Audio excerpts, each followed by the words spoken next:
I guess I'll use the gavel this time.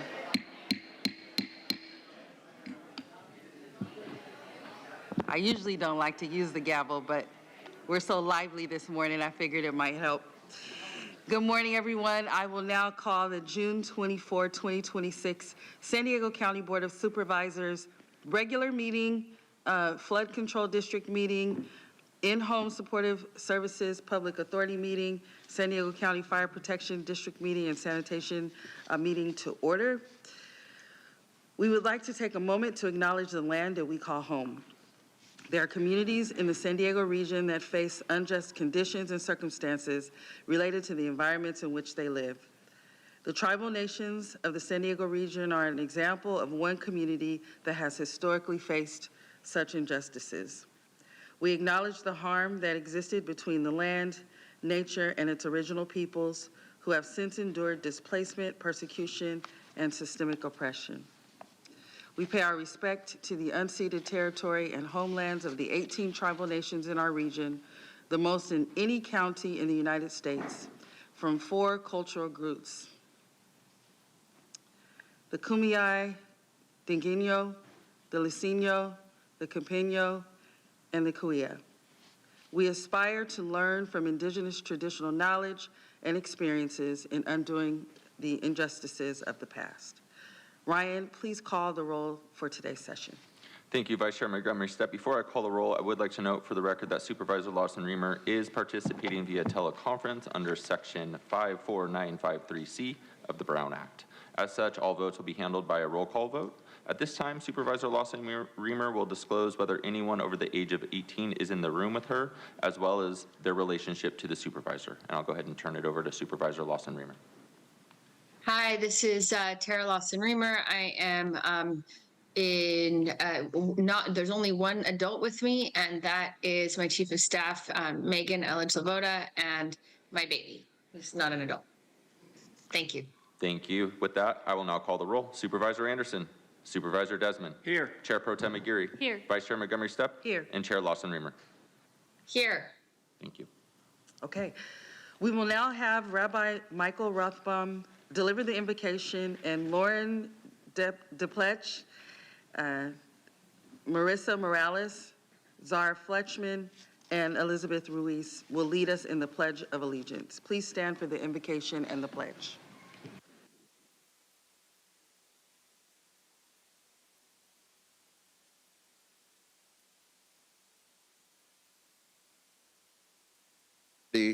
Of San Diego County, and it is my blessing to offer this prayer this morning.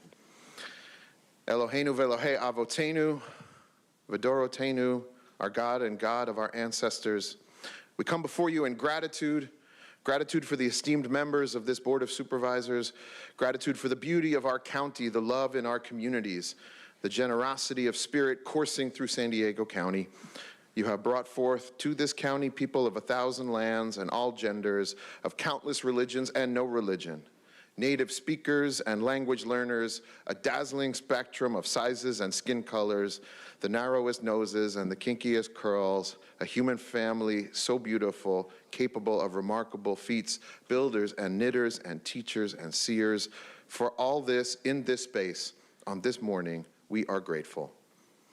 But in addition to gratitude, we also come before you in profound anguish for lives taken, souls forsaken, wages stolen, anguish over foreclosures and evictions and deportations, jobs that don't pay, sick days rescinded, in a county that is really 2 counties, one for the rich and another for the poor, one stained with racism and another protecting privilege, one for the well-connected and another for the disenfranchised and disrespected. You gave the Jewish people a book teaching that we were born in a land of bigotry, led by a Pharaoh who enslaved and hunted the Israelites for no crime save our identity. Teaching that a land as great as Pharaoh's Egypt or the county of San Diego cannot stand if it is built on a foundation of oppression and injustice. And we are guided by the Torah's message that slaves get free and that the flame of liberation shines brighter than money or guns or things. The message that when modern pharaohs snatch away sustenance, torment immigrants, incarcerate rather than educate, and steal our trust, those of us who would dare call ourselves religious must act. that to do otherwise is a betrayal of our neighbors, a betrayal of the legacy of liberation, and a betrayal of your spirit and your promise. The promise that justice triumphs over greed, a promise of holy dignity for everyone in our county, from Bing Crosby Boulevard to Barrio Logan, from Coronado to El Cajon, from the tourist traps in Old Town to our neighbors trapped in Otay Mesa.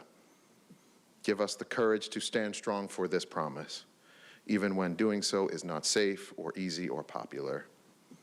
Eloheinu ve'Elohei Avotenu, our God and God of our fathers and mothers, God of employers and employees, God of lawmakers and landscapers, God of homeowners and home health workers, God of spirit and song and righteous judgment, please hear our words. Help us heal our land, that we may march forward every day, every moment, into a county of safe homes, settled hearts, secure families, and holy laws of love and justice together. We say amen.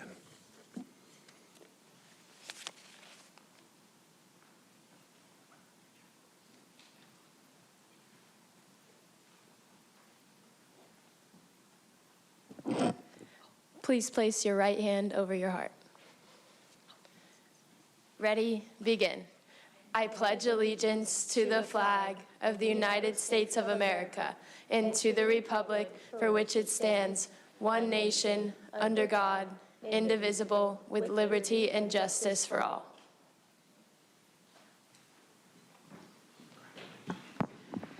Thank you. We will now proceed with the proclamations. The first proclamation will be given by Chair Pro Tem Paloma Aguirre, honoring National Immigrant Heritage Month. Accepting the proclamation will be Joseph Ruanto Ramirez, Nuria Ismail Sadeh, Claudia Ignacio. All three of you, please come forward.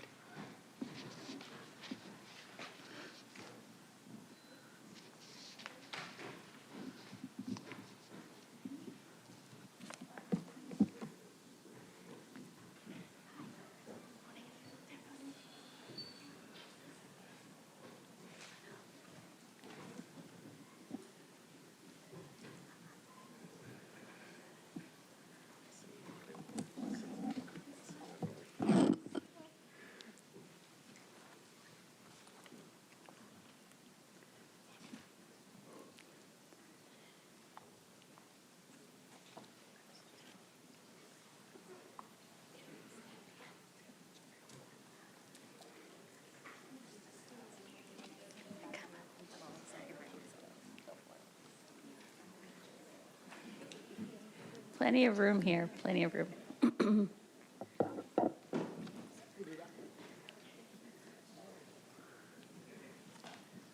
Good morning.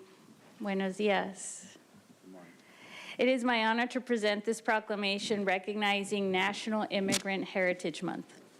As our nation approaches its 250th anniversary, it is important to reflect on the central role immigrants and immigrant heritage have played in shaping our United States, California, and especially District 1.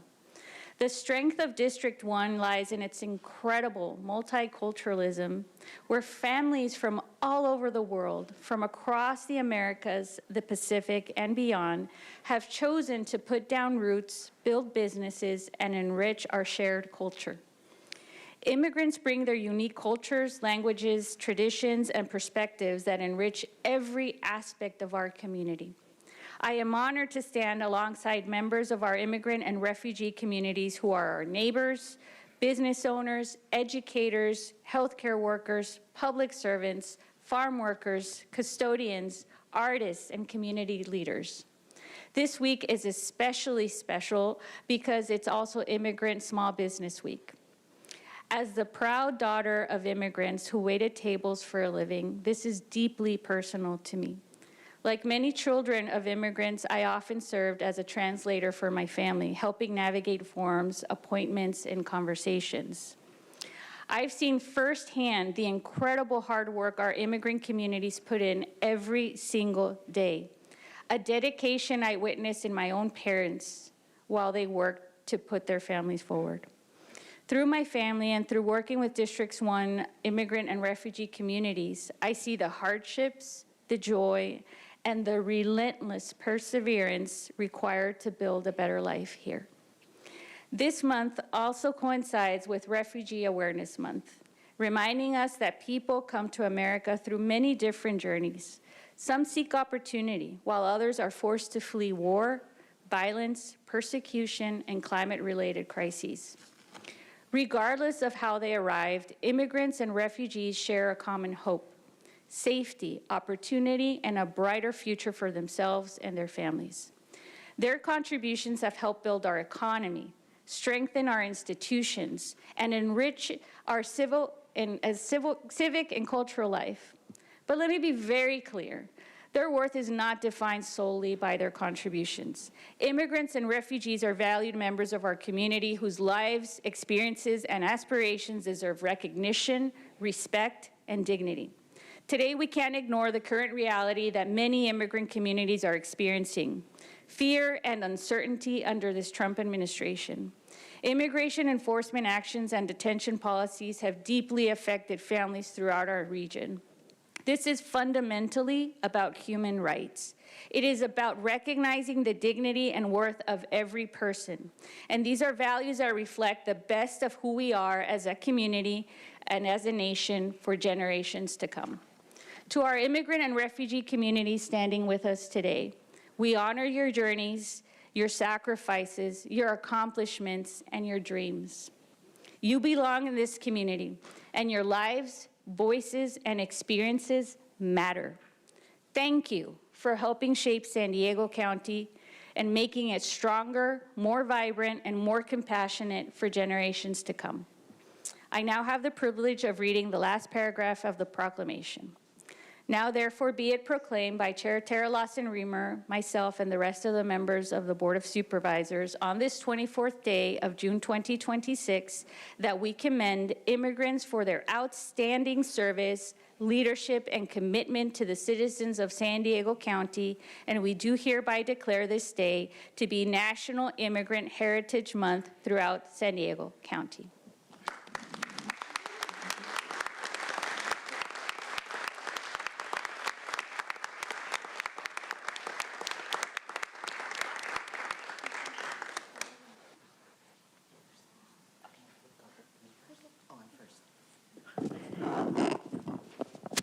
Good morning. My name is Joseph Allen Ronto Ramirez. I am a professor at Southwestern College in Asian American and Pacifica Studies. I'm also part of the Commission for Human Relations here in San Diego for the county, and I work with the API, or the Asian American Native Hawaiian Pacific Islander community. This month is very special to me because this is the month, 35 years ago, I came to the United States as a natural disaster refugee. My mom is right there taking pictures. And so her birthday was last week, and during that week, 35 years ago, a volcano erupted in the Philippines, and we ran across various fields to make sure that we were safe because fires were coming down from the sky. Ashes covered the whole villages. And then at the very end of the month, we ran into an airplane. My one-year-old sister and I were strapped into cargo nets while my mom semi-stood up from Philippines to Guam, then ended up being on top of boxes, Guam to Hawaii, processed in Washington, before coming to Long Beach, and then later on here in San Diego. She didn't want to be recognized, but I wouldn't be here if she didn't have the courage to run across and make sure that those fireballs were not hit myself and my one-year-old sister. And so she came here, nothing. We had a backpack. And now I tell her, she wanted me to become a doctor, but I told her I can't be that kind of doctor because I don't like blood. So I decided to take the PhD route.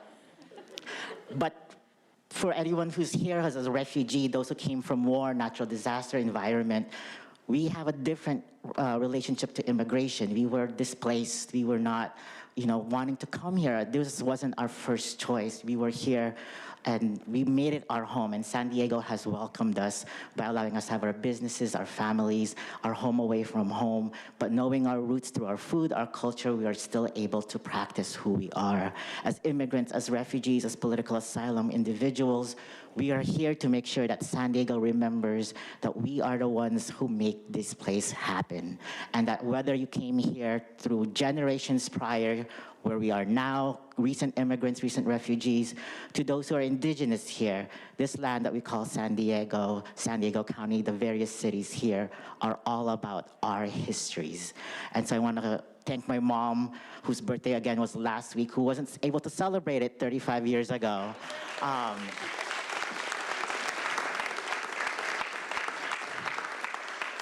I dragged her over here. And just the last thing, I am a professor, so this is my first time coming here, but if I am invited for future proclamation events, I usually give books and homeworks to the council members and supervisors. So Monica knows that. So I didn't bring any books today, but I would usually come and test them. And so you need to know the history of our communities here.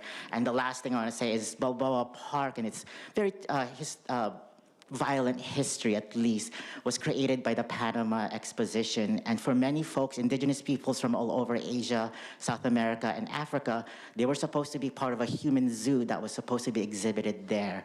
And it wasn't a couple months prior when laws prohibited human zoos in the United States passed that the US and San Diego officially say they were the first World's Fair that didn't have any human exhibitions. So a lot of immigrants here were not also immigrants or refugees. The Igorot community, the Moro community, the Ainu, and the Okinawans came here as human exhibits first before anything else. And so what does that mean when we complicate that they were never forced, they were never taken, and never came here, but they were not seen as human and they were equal to animals. So those histories need to be preserved and addressed as part of our local histories. Thank you.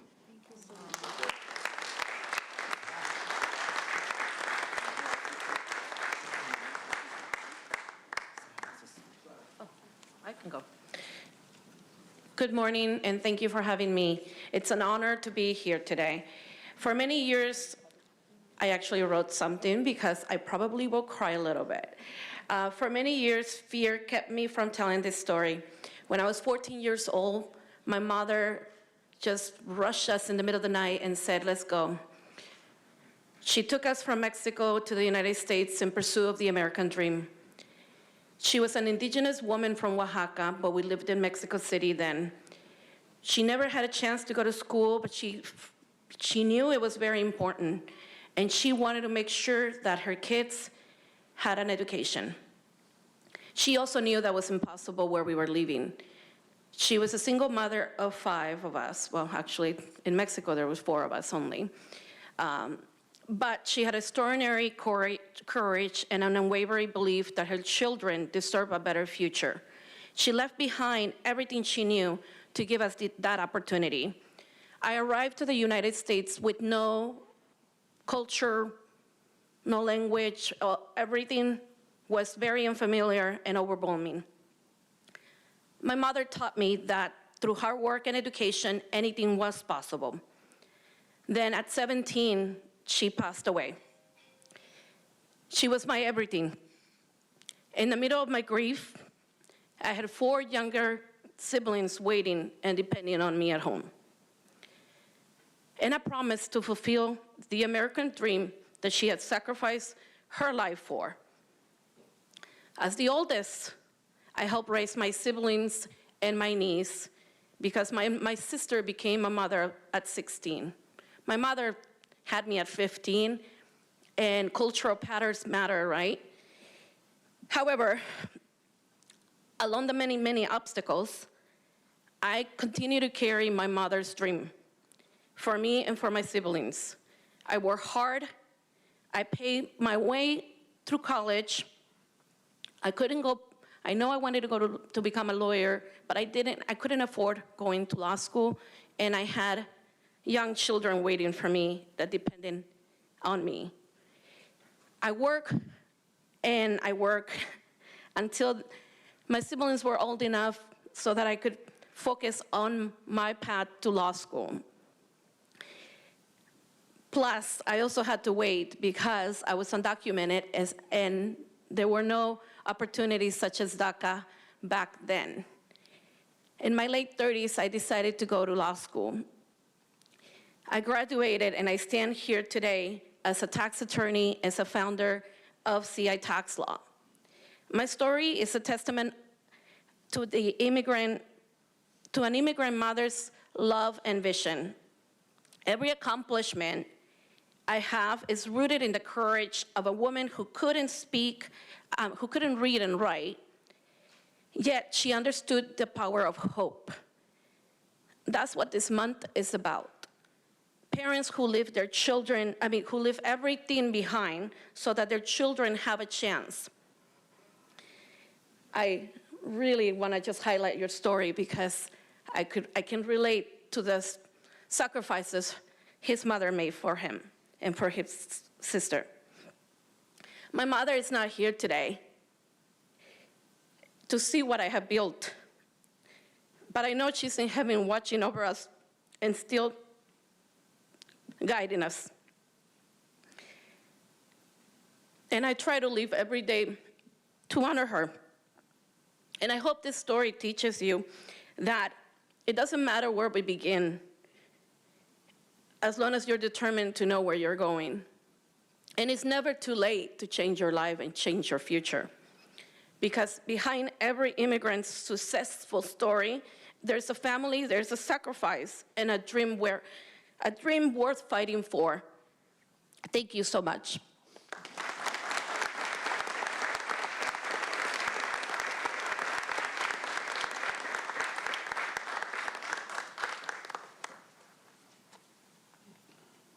Good morning, everyone. Good morning, the chairs, council members, and community. My name is Nuria, and I am very honored to be here. I work as a director of operation with San Diego Refugee Communities Coalition, and my family and I were evacuated to the United States in 2021 by the US government. And the reason for our evacuation was that my sister was a neurosurgeon, the only female who was working in government hospital. And my other sister was a university professor, and I was working with the USAID projects. And that was the decision that they were making, and say that the country is not safe anymore, especially after the Taliban took the control. So anyway, that was like how we were evacuated, and everything happened less than 10 days. So our life, as you said and you said, was changed less than 10 days. But anyway, I'm happy that we are here. But something that I want to share, during our evacuation to US, we were living in the military camp with the USA, like Army, Air Force, and military. And when I was reading the news, during the time, I was feeling that there were some people who didn't like the evacuation and didn't like so many refugees were coming to the US. And I was talking to my military friends and say, I think we should stay in Germany and not to go to the United States because of what is happening. And they said, no, why are you saying that? US is a diverse country. There are so many opportunities and so many communities are living in US, so you will be happy ending in US. But something that you need to remember is that in US, you either sink or swim. So be aware of that when you are there. Anyway, when we landed in US, I could see so many community members, ECBOs, organizations who were supporting all the newcomers. And that was like, I was thinking that, oh, so many like trainers and mentors who keep you swim and not to sink. But now, as I work with so many communities in San Diego, and we support Middle Eastern, Ukrainian, African, Asian community, and with the current situation, when I see them, and so many asylum seekers who are in detention center, I'm just thinking that, are they going to survive? Are they sinking or swimming? And this is really difficult to say with the current situation, with the budget cuts and so many benefits. But the hope that we have, and we look at the glass half full and be positive, is that we have you, and we have the community members, we have the foundations, and we have so many volunteers who still donate and keep the organization and ECBOs to run and advocate for the right of the refugee and immigrants. with the programs such as like housing, immigration, education, employment, and keep them to stand on their feet and make another life, start from scratch, and be happy and lucky and successful in the United States. I really appreciate every one of you. Thank you so much for the government resources, for the community and volunteers, and our STRCC members that we have. You can raise your hands. So thank you so much.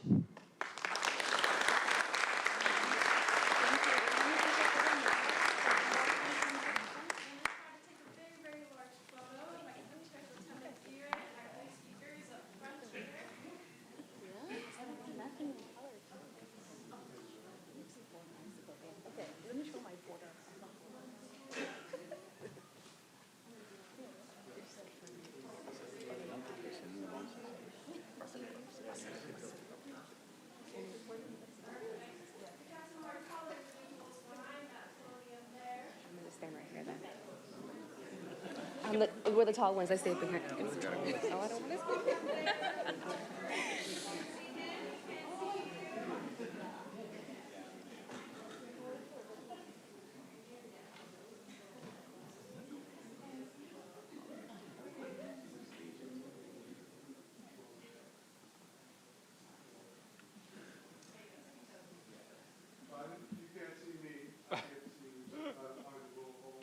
I'm just going to step on my tippy toes.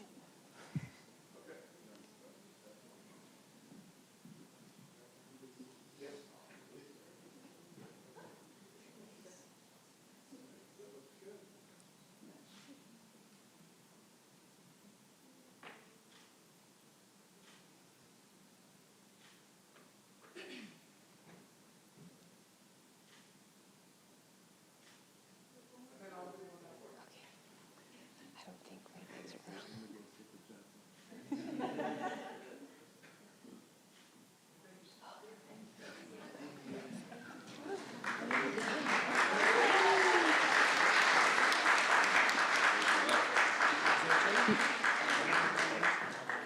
Beautiful. Thank you so much. As you exit, we have one more proclamation. The final proclamation will be given by Supervisor Jim Desmond, honoring the California State University San Marcos women's softball team. Accepting the proclamation will be Murad Shah.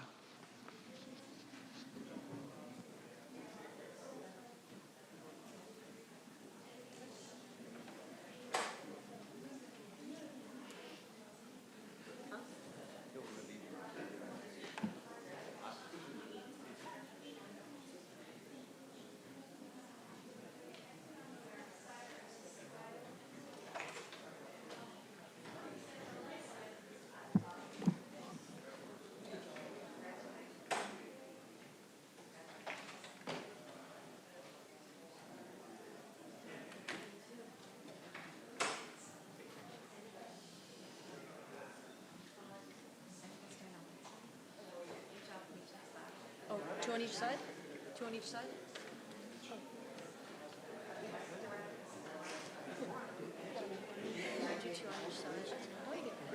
Thank you so much. Welcome. Pleasure. Thank you. Yeah, Thank congrats. You so much. Congratulations. You made it all the way down here.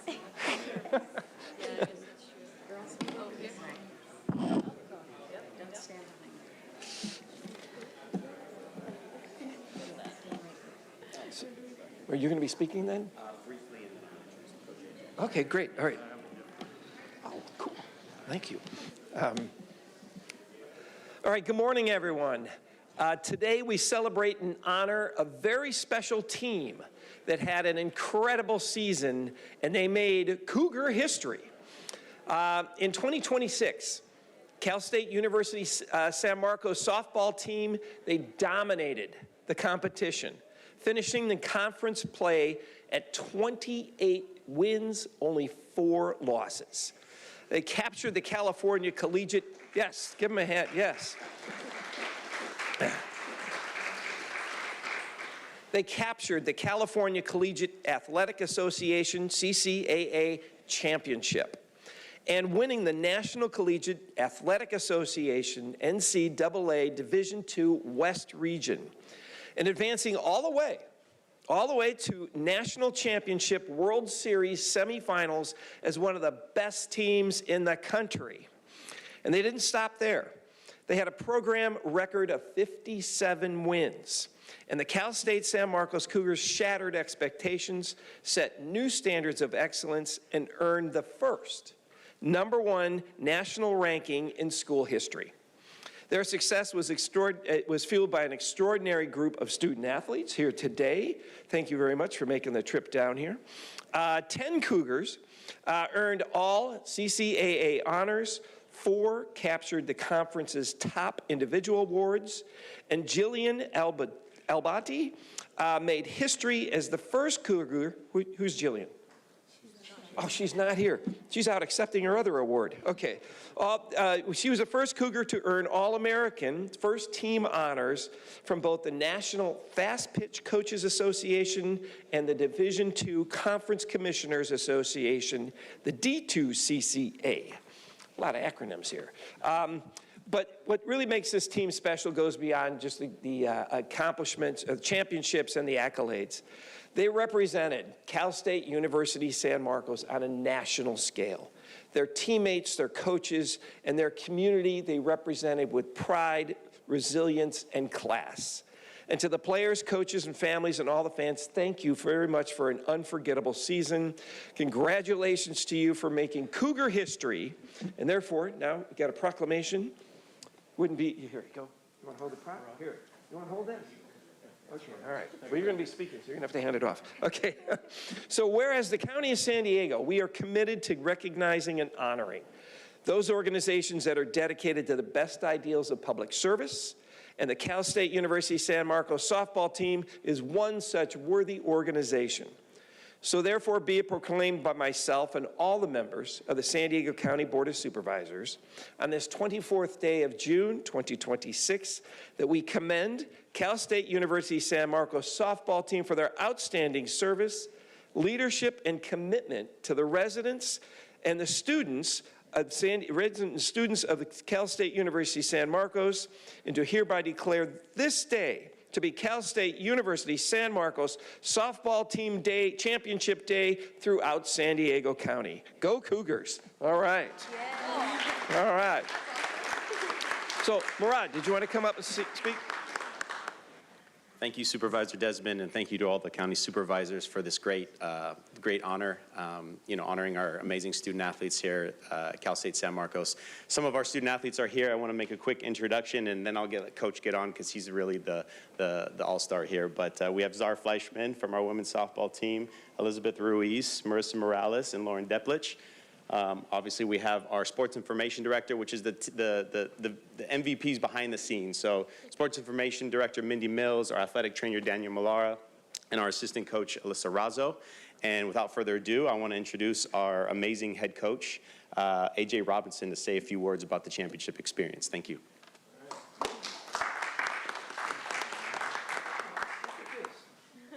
All right, cool.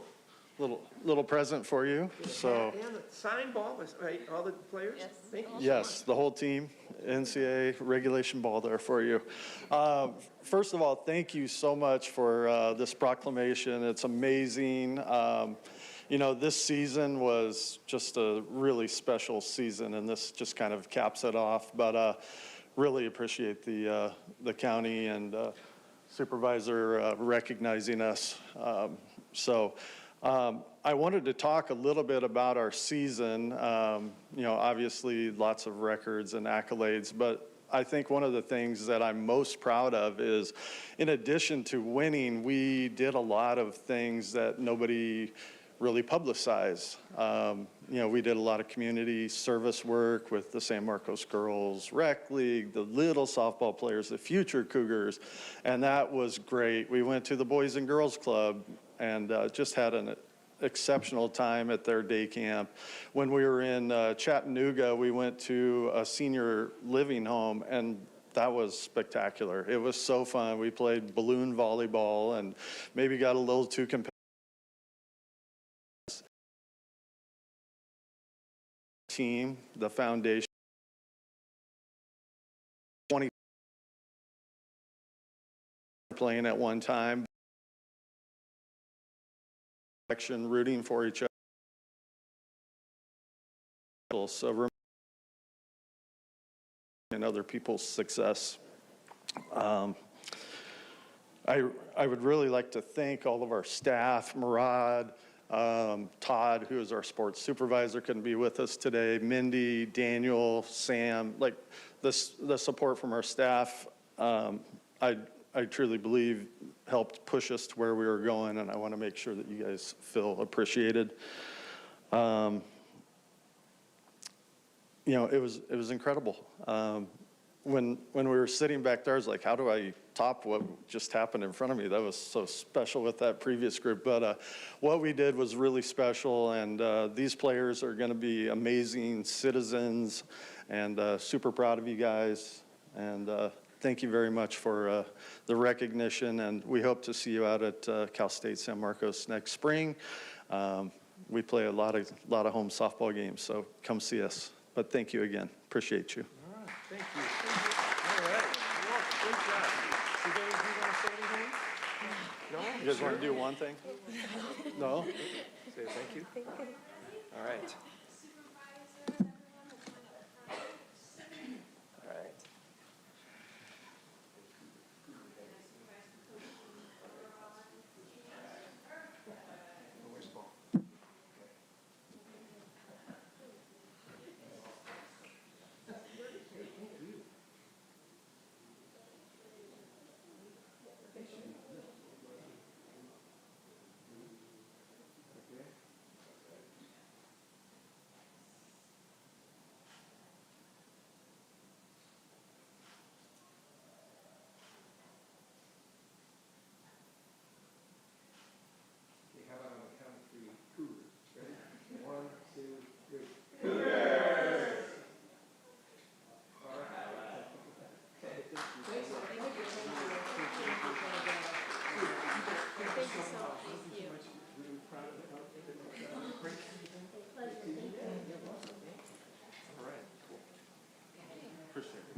Okay, thank you so much and congratulations. This does conclude the proclamation portion of the meeting, so we're going to go into the bit. Just want to do youth summer host. Have rising seniors there.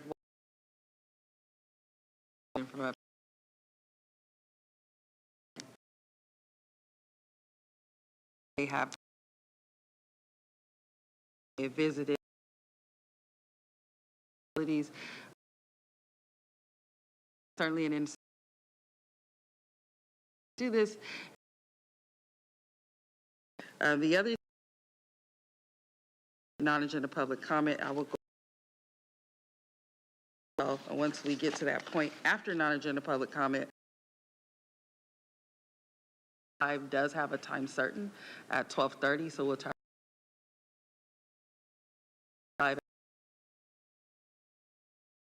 The meeting will move along, but that will. So,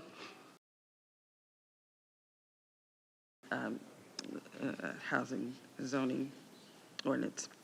Want to take a moment to address some House rules. Public engagement is the cornerstone of transparent and accountable government, and these Board of Supervisors meetings are one of the primary venues where all San Diegans can make their voices heard. The county is committed to a work environment free from unlawful discrimination and harassment, including sexual, racial, religious, age, disability, or any other form of discrimination or harassment. Under the board's rules, speakers are not allowed to use loud, shouting, threatening, impertinent, slanderous, profane, or abusive language to any member of the board, staff, or the general public. Additionally, all remarks and questions must remain on topic during the duration of your speaking time and must be addressed to the board and not to county staff. Any speaker who engages in comments that break these rules will be issued a warning. After one warning, you will be asked to leave the chambers for the rest of the meeting. Finally, speakers threatening violence may be reported to law enforcement and removed from the meeting. This is a space for community engagement, deliberation, and progress, not for harassment, violence, and hate. So at this time, we will proceed with non-agenda public communication. This is an opportunity for the public to address the board on subject matters within the board's jurisdiction, but not an item on the meeting agenda. The only action that the board may take is a referral to the Chief Administrative Officer. Under the board's rules, speakers can only speak once per meeting for non-agenda public communication, either today at our land use session or tomorrow's legislative session, but not both sessions. Speakers may select which session to address the board at their own convenience.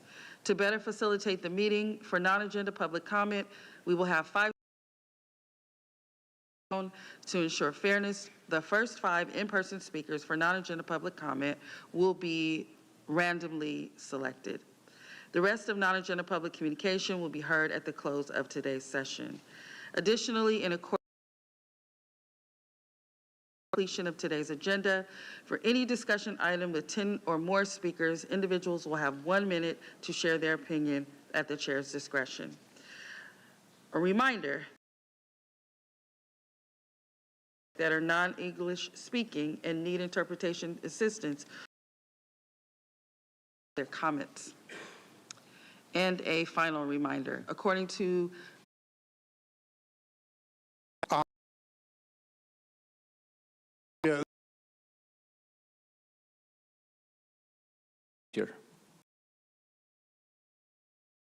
about air pollution that is victimizing us. My wife now, because of the stress and pain, is suffering a heightened ulcer, has to do something for a special caregiver. For your appearance in the San Board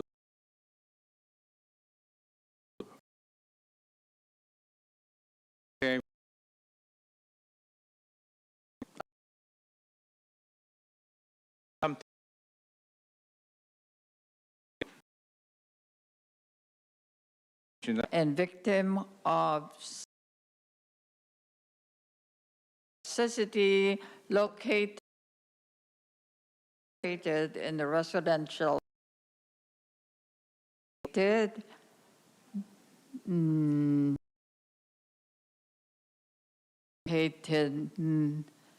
near the bureau hold since 1984, for 5 years since 2021, our voice seeking representation to lawful authorities and elected officials to abate and for to move the home business facility to safer place.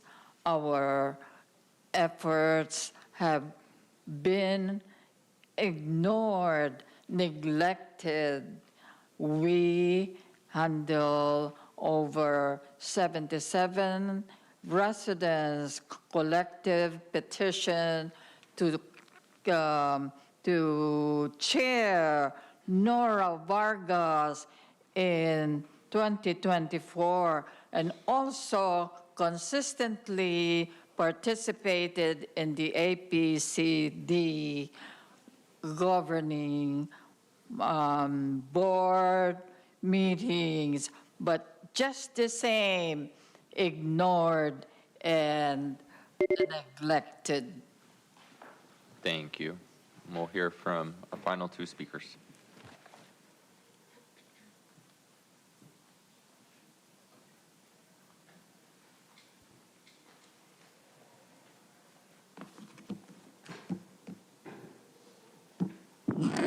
Michael, when I come here, it's like coming to an episode of The Simpsons. The Simpsons, do you remember The Simpsons, the cartoon show?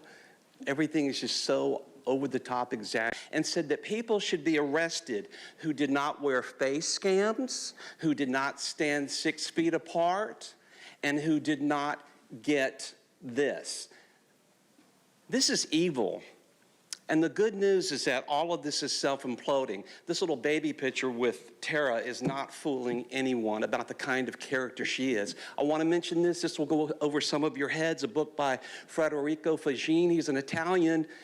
Jim Desmond, he actually created the first microprocessor. And he talks about how AI is not going to supplant humanity, because all of you operate from a materialistic, reductionistic view of life, and that's a lie. And he actually goes into that because he understands computers, he understands spirituality.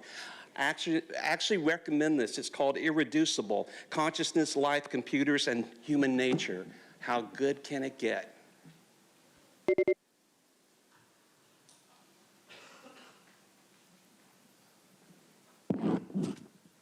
So it's interesting to see your behavioral health business in play.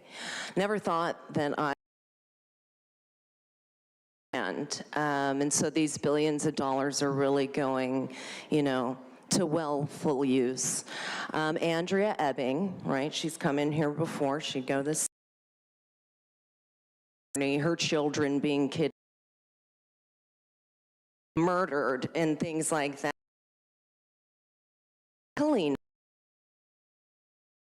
And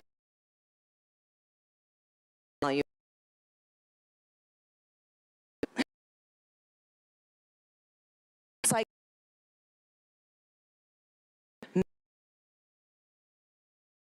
be deemed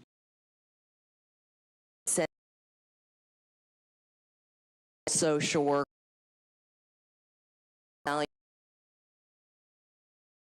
and the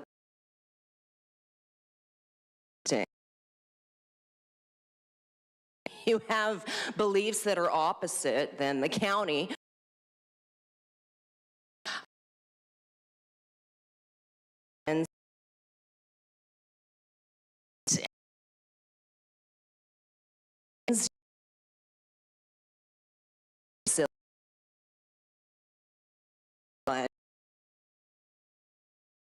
And then it really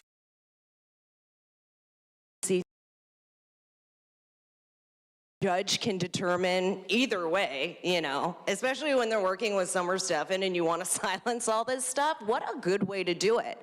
So, I mean, you guys are working well with, you know, changing behaviors and making sure that people conform to your ideologies. And if they don't, they're surely going to be punished. So I think this is kind of a PSA for other people, just in case they want to course correct ahead of time.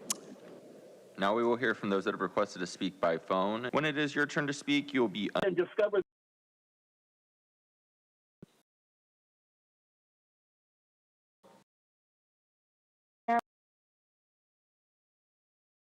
to review.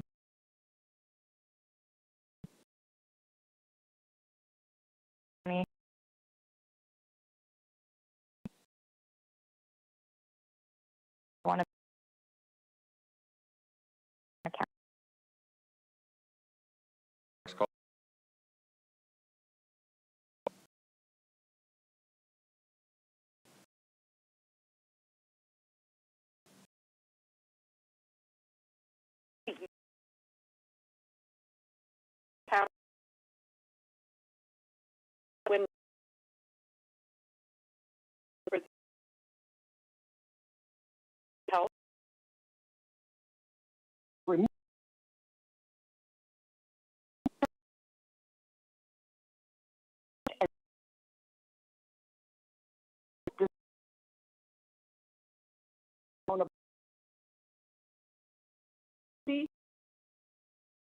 2026. This time I will entertain a motion to approve the minutes. So move. Second. Okay, I have a motion and a second. If there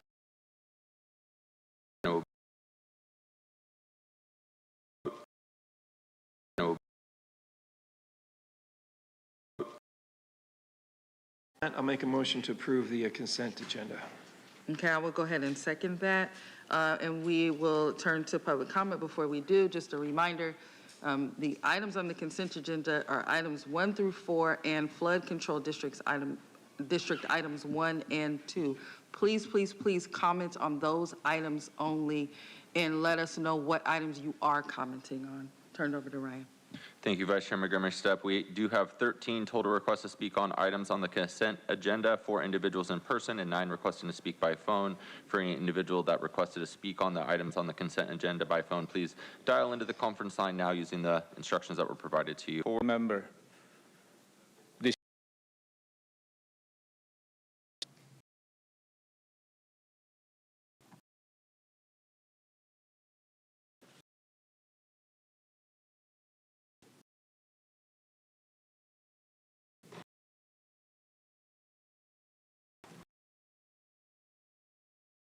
I'm Eddie Culver. I live at 3260 Fairway Drive.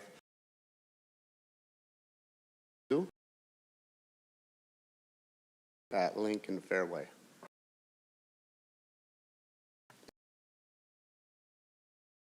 Intersections is golf. Since you get speed information.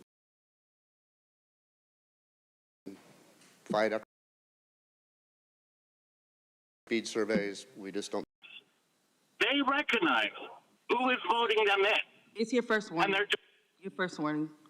Please speak to the items. Thank you. I am.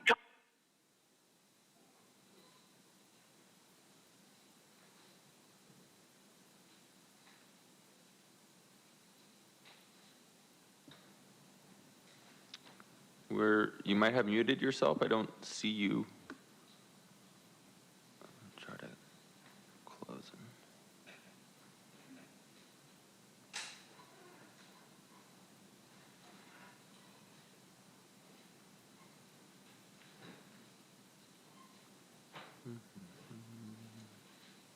Trying to get this to work. Let's see.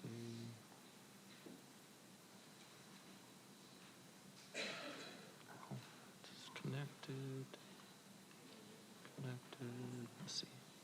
All right. You have about 28 seconds left. I'm going to try to go to our next speaker, and then I'll come back to you to finish your comments to see if our speaker system is working.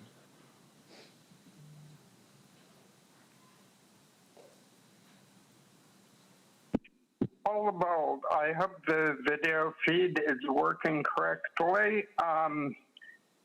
The TJ River Valley pollution crisis is now spreading countywide. This is more than a crisis, more than an emergency. But your response has been mostly to seek external money or resources, which could take months and years. We need local action, which would be quicker. We need it now. It is affecting people's daily lives. Daily. People are getting sick or worse. You mentioned local efforts in the last paragraph. We need action now, not in the future, not when Congress or the state can actually find the money to act. I have previously mentioned several possible solutions, the main one being handheld pollution monitors to find out exactly which buildings and where exactly the pollution is coming from. Look them up. But I cannot support the continuation of what is now an industry based on promoting the emergency rather than fixing it. Healthy Soils Grant sounds fun, pretty much what farmers do already. No specifics, but I suspect that the funds would support other things than farming. The NDAG grant is unrelated and should be a different agenda item. If the zero emissions microtransit has anything to do with Waymo, it needs to be rejected. In Atlanta, Waymo auto taxis are shown on video speeding up and down an Atlanta street where children might be playing and also congregating and whole neighborhood, especially dangerous to kids and seniors. And again, the company just broadcasts the Thank you. Your time is up. We will try to go back to our previous caller to give the 28 seconds left. I have no idea what happened. Yeah, no, I'm sorry. If you do not, I'm waiting for you guys to show me one way that you guys go ahead and weed out non-citizens. Until then, you shouldn't be there. You're not doing your job. You're not even protecting our rights. You're giving all our resources to non-citizens. I think that is completely and utterly wrong. As I stated in a 20-minute conversation with Tara, the second I find out who you're taking orders from, apparently the non-citizens, will address every... Your time is up. We will go to our next speaker.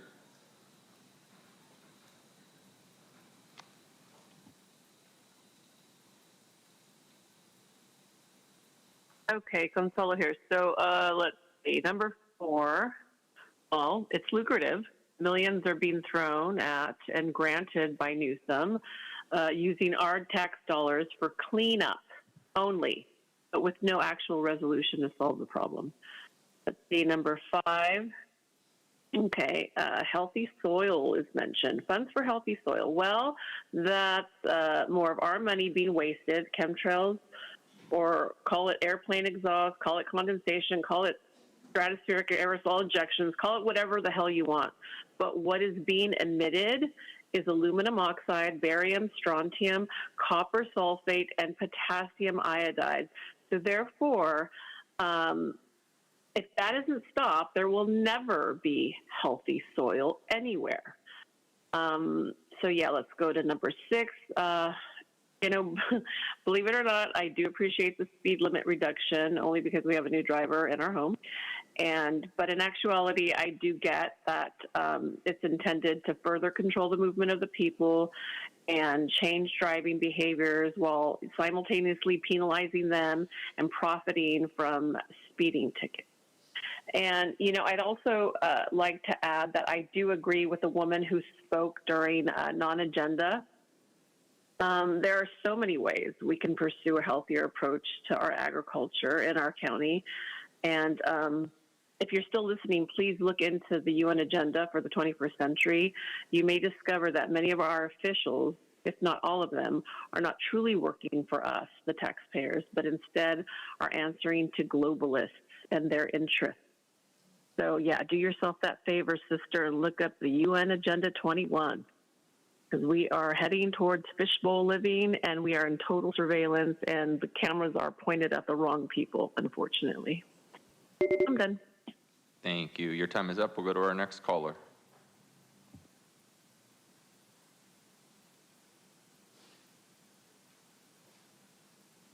Good morning. My name is Becky Rapp. I'd like to speak to 2, 3, and 6. I support efforts to make our roads safer through evidence-based traffic measures such as lowered speed limits, improved traffic controls, and additional stop signs. These are common sense strategies. However, I ask the board to consider a contradiction in county policy. Today, we're discussing roadway safety and taking steps to slow traffic and prevent crashes, yet at the same time, the county continues moving forward with policies that would expand access to intoxicating products, including marijuana businesses in the unincorporated areas. We cannot claim to be making our streets safer while simultaneously increasing the availability and normalization of products that impair judgment, reaction time, coordination, and driving ability. Drug-impaired driving is a growing concern throughout California, and marijuana is frequently identified in toxicology reports involving impaired drivers. Law enforcement agencies continue to report challenges detecting and preventing drug-impaired driving, especially as more intoxicating products become available. Before considering any expansion of marijuana businesses or other intoxicating products in the unincorporated areas, I urge the board to carefully evaluate the potential impacts on roadway safety, impaired driving, law enforcement resources, and public health. If safety is truly our priority, then our policies should be aligned. We should not be trying to reduce traffic injuries with one hand while increasing risk factors for impaired driving with the other. Thank you. Thank you. We'll go to our next caller.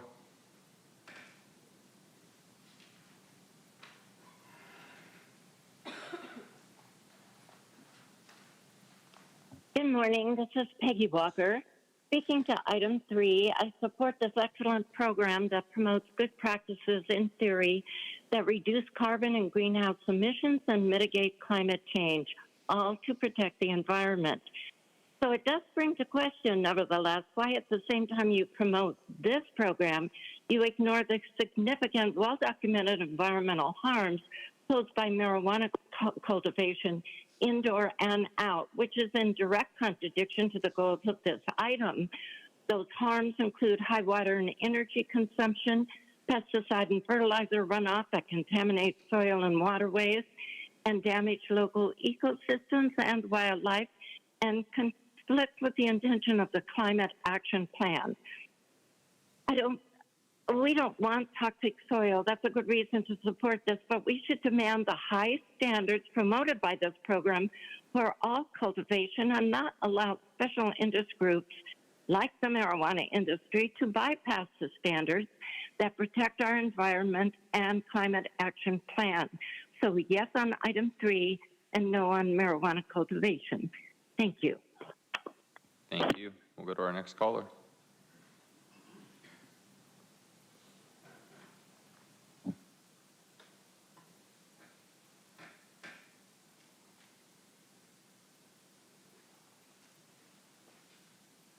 Hi, my name is Rika Gopinath, and I'm speaking on behalf of Beyond Pesticides and our members who live and work in San Diego. I am speaking about item 3, which is healthy soil, and would like to encourage the county supervisors to definitely pursue that grant, and also consider that your climate action plan is consistent with organic and pesticide-free management. And I think that relates to something I was hoping to speak to on the non-agendized item, which is we'd also ask you to please not pursue a lease with West Coast tomato growers because, frankly, you have lots of information that's been submitted to you on that, but it is one of the most toxic and chemically intensive agricultural operations, and to have that occur on county lands, leased or not, is very incongruent with your climate action plan and an application and grant money that may come through the Healthy Soils program. So we thank you very much for the opportunity to speak, and I will also be submitting these as comments in written form. Thank you very much. Thank you. We'll go to our next caller.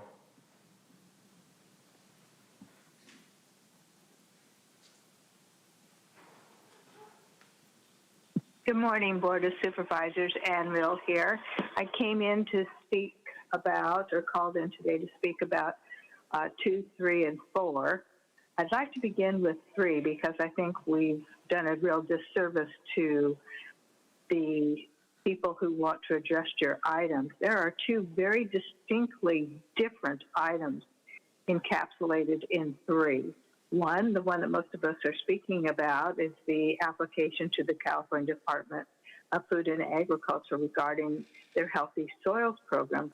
And then there's an entirely different resolution to the Board of Supervisors regarding a program that is called the Flexible Fleets Pilot Grant Program, having to do with some planning regarding a microtransit zone in Spring Valley and Casa de Oro. So those are 2 distinctly different items, 2 distinctly resolutions, and should have been separated. And that seems like, other than the fact that they might contribute to good outcomes for our climate action plan, they don't really have a thing to do with each other. They're very different and have pros and cons. So that's a really unfortunate use of your time, and certainly was a confusing use of my time. And would you look forward, perhaps, to not combining resolutions so different from each other? And my thoughts about item 3, however, is it feels like we're in real conflict. As a retired social worker, I still receive a great deal of information regarding education opportunities. And I received one just the other day, it was yesterday, that the program happened, the webinar, and it was called Health Problems from Emissions of Cannabis Cultivation. It's provided by 3 researchers in the field of marijuana cultivation and the off-gassing of toxins involved in. Thank you. Your time is up. We'll go to our next speaker.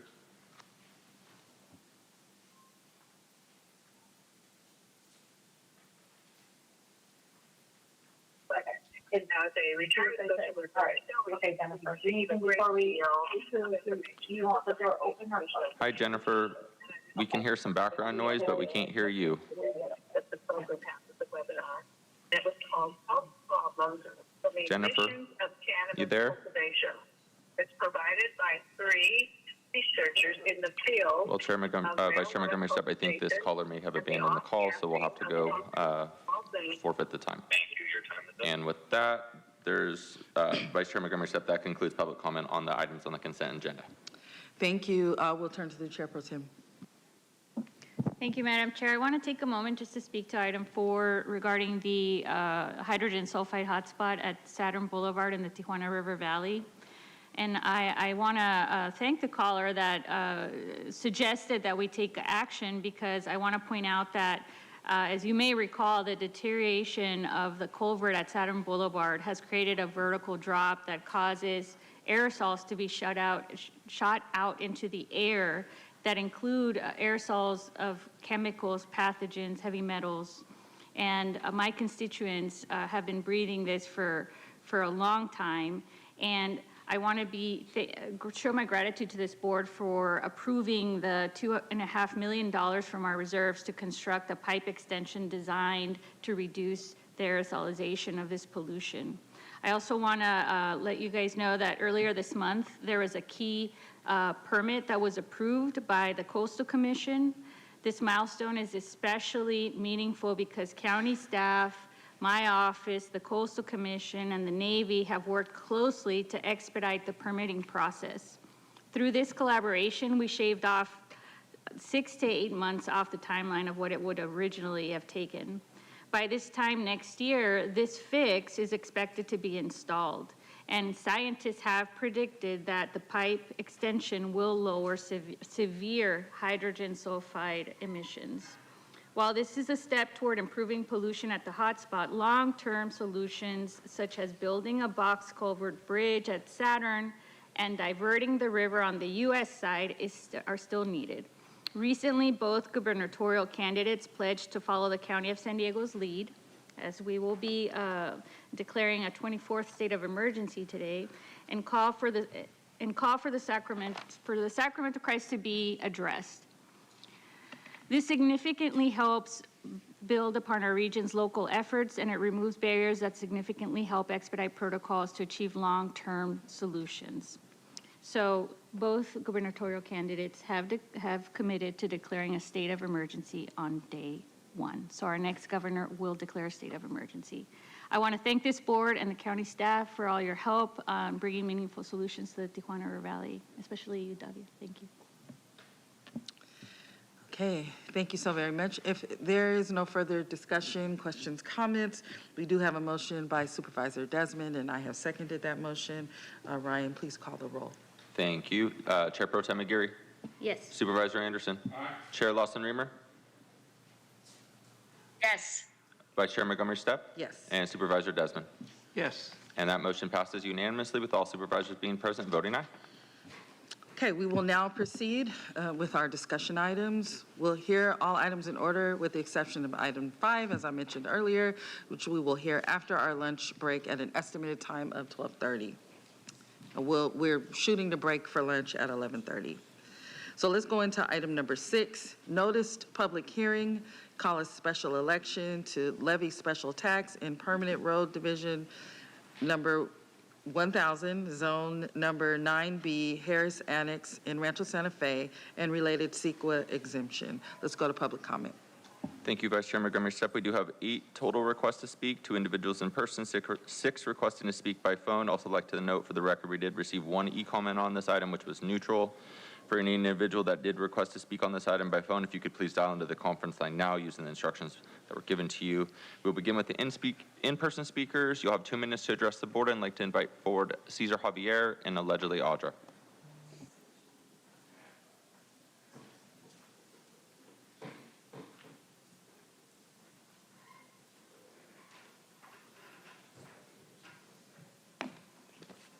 Cesar and Purita, consistent attendees in Sandag.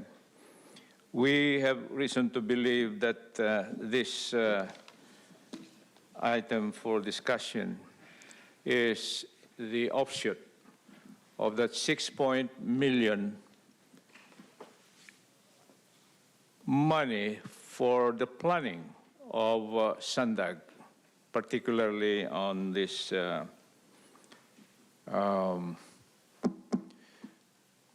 street improvement. I believe that this is a continuing development as far as circulation.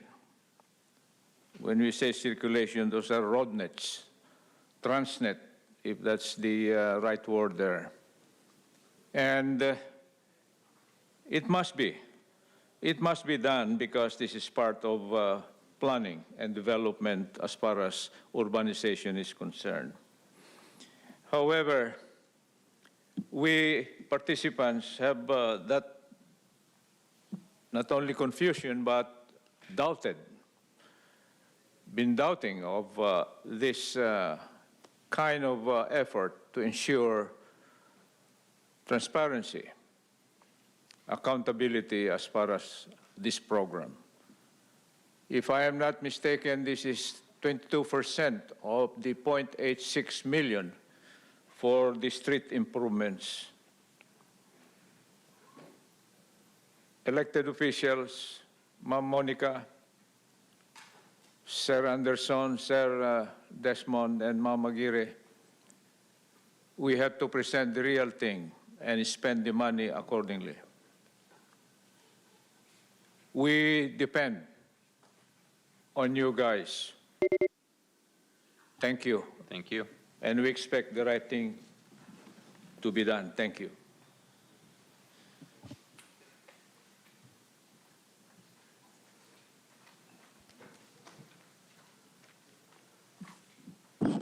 Wanted to say good job not addressing the elections. That way we can, really make sure these taxes go through, right? Because, if we acknowledged that there was any kind of cheating, that would be stupid, wouldn't it? Then everybody would kind of go like, should you be up there? We don't want them to question that. You know what I mean? So good for silencing Justin when he's, trying to bring that out into the people as a whistleblower. Again, you guys love your behavioral health stuff, and I'm sure you're anticipating that too with him. But with him being suicidal, I should probably not do that. But yeah, so I just feel like, with these elections, and a special one at that, again, good job for not being transparent as far as that goes, that there is cheating, because you really want people to believe that their vote is going to count when they're voting for this. And I'm sure people, you should just ask people if they want to just give you stuff. Like, why even call it a tax? You could just, come in, take their home. Wait, you already do that. And then you could sell it for $100. Isn't that cool? Imagine who gets those. That's why you have your friends line up for that, because you really want them to get in there and make a big buck off those, really expensive homes. With the cost of homes these days, you could really bring in some revenue. And I feel like, is this in line with the climate action plan? Does this help people get around easier? Because I don't think that is beneficial to getting us out of our cars. So I think you really need to rethink that. And just maybe permanently close it, you know what I mean? And then you can put people into fire danger. That's also fun and lucrative. Good job. Thank you. We will now hear from those that have requested to speak by phone. Again, when it's your turn to speak, you'll be unmuted. You will hear a recording that will tell you to begin your comments, and we will go ahead and begin with our first caller.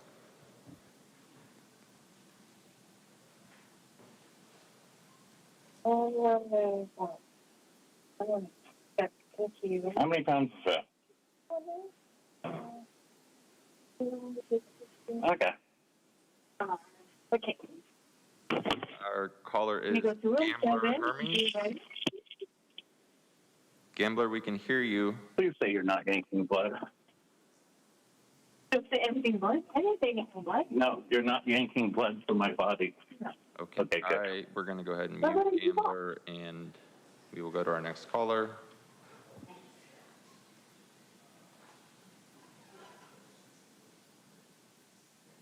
All aboard. I guess this is what happens in a deficit spending situation. The Harris Annex homeowners get to pay the county for fixing their own roads. I'm glad that people in New Rancho Santa Fe probably have more money than most other people, but it looks like they actually do want to pay for it. At least they get to vote on the tax. You boast of a pavement condition index of 70 in the county. Good job. Congrats. Sounds good, but I just ventured into San Diego City downtown, and the roads are crap. Potholes, cracks. It's disgusting. I don't know who you want to attract there. I mean, you know, maybe you want to attract tourists from other countries so they can go back and laugh about how the streets are so horribly kept up. I mean, maybe we should go back to medieval times, horses and carts. They don't destroy roads like that. I mean, I don't know what you guys really want to do, but no, we can't keep going on like this. I mean, you know, we're a modern society here, I think.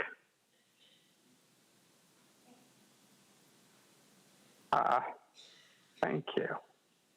Thank you. We'll go Thanks for listening. You're welcome. Thank you. We'll go to our next caller.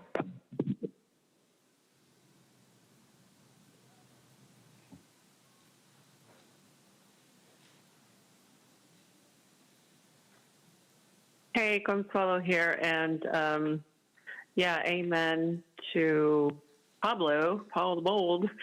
I agree. And yeah, that's about all I have to say. And also, actually, I'd like to say to Paloma, you're welcome. You can say my name, girl, Consuelo, Consuelo, Consuelo, Consuelo. You're welcome. Yes, I was the caller you were referring to. It's okay. It's okay to be humble. Thank you. Thank you. We'll go to our next caller.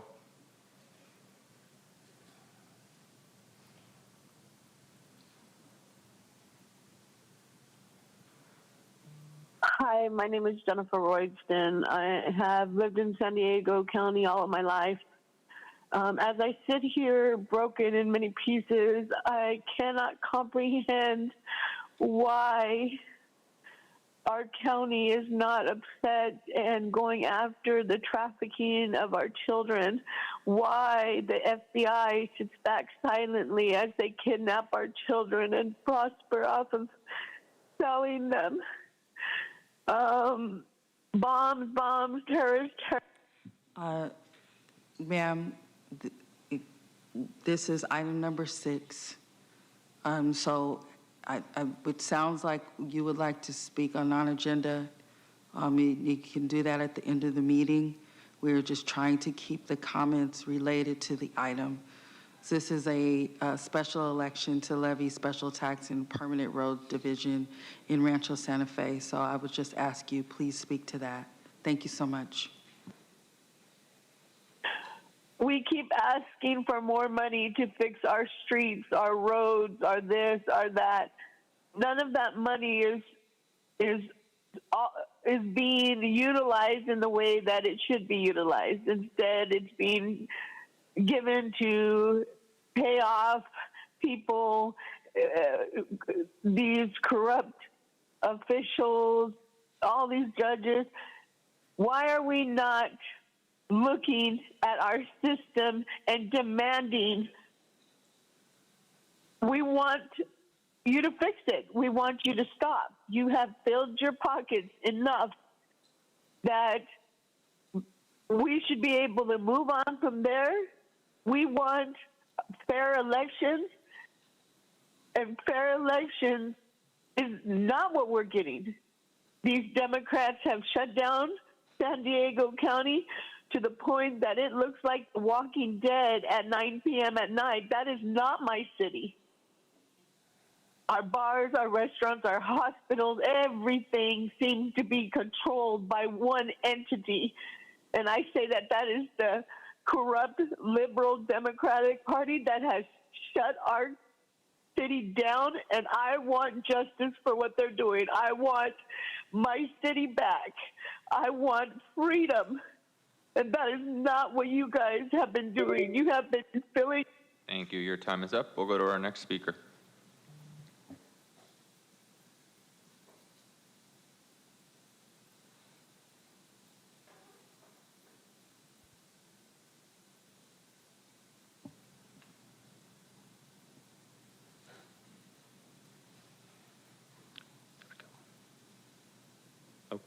Next speaker disconnected. So not seeing any other speakers in the speaker queue. Vice Chair Montgomery Steppe, that concludes public comment on this item.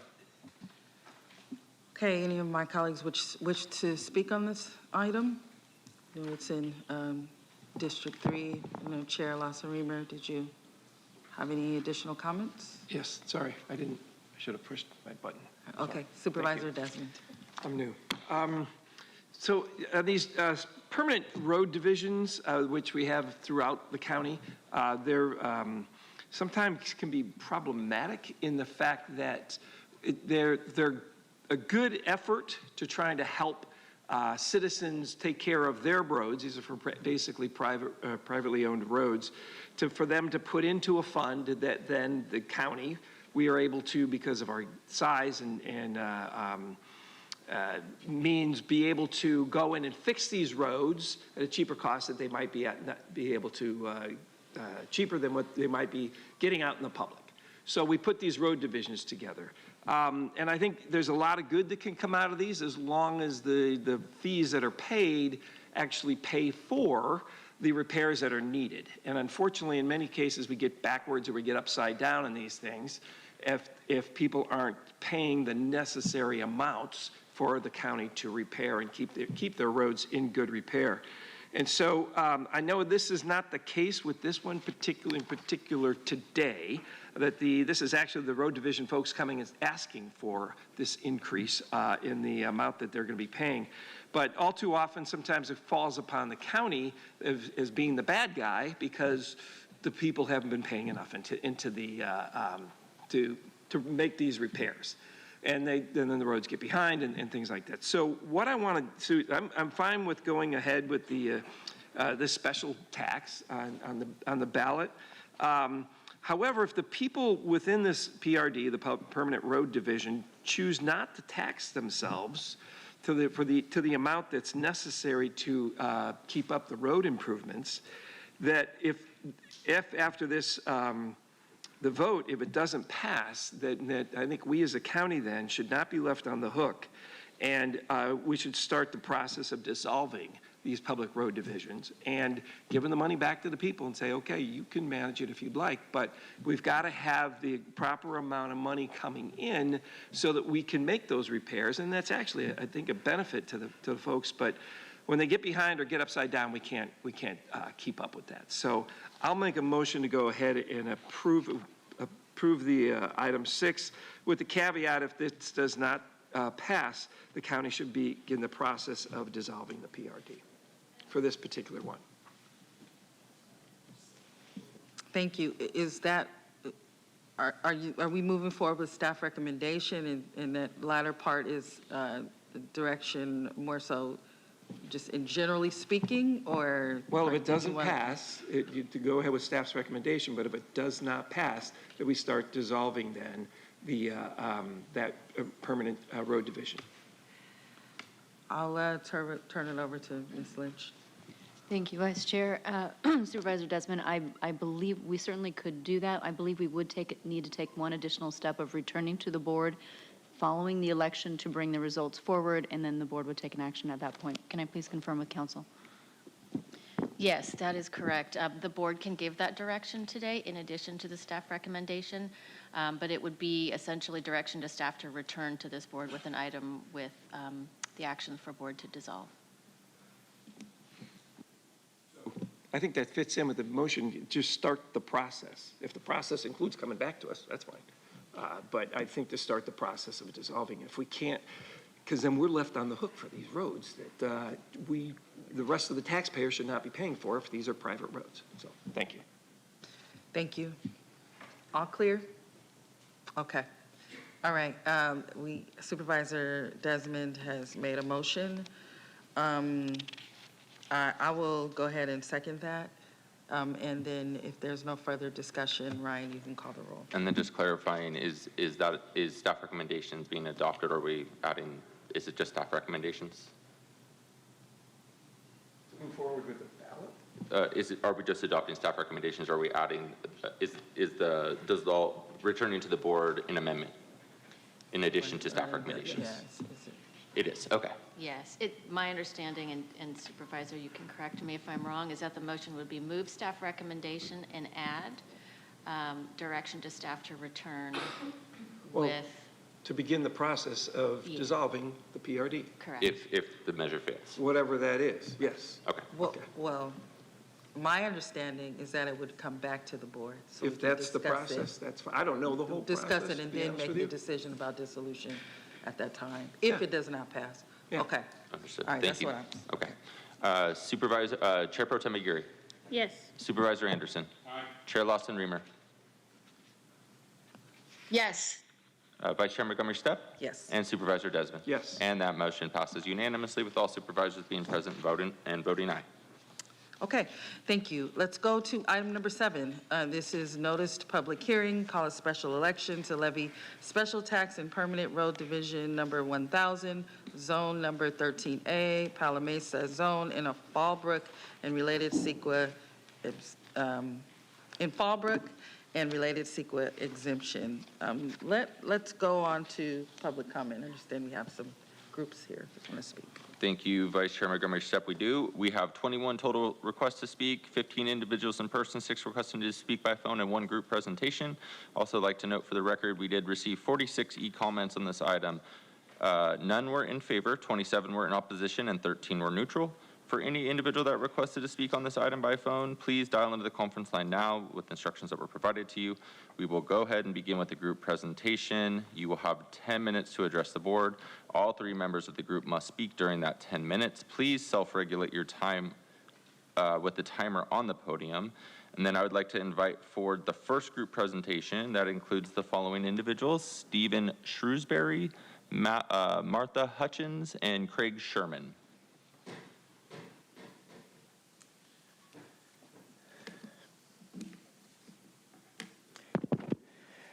Thank you.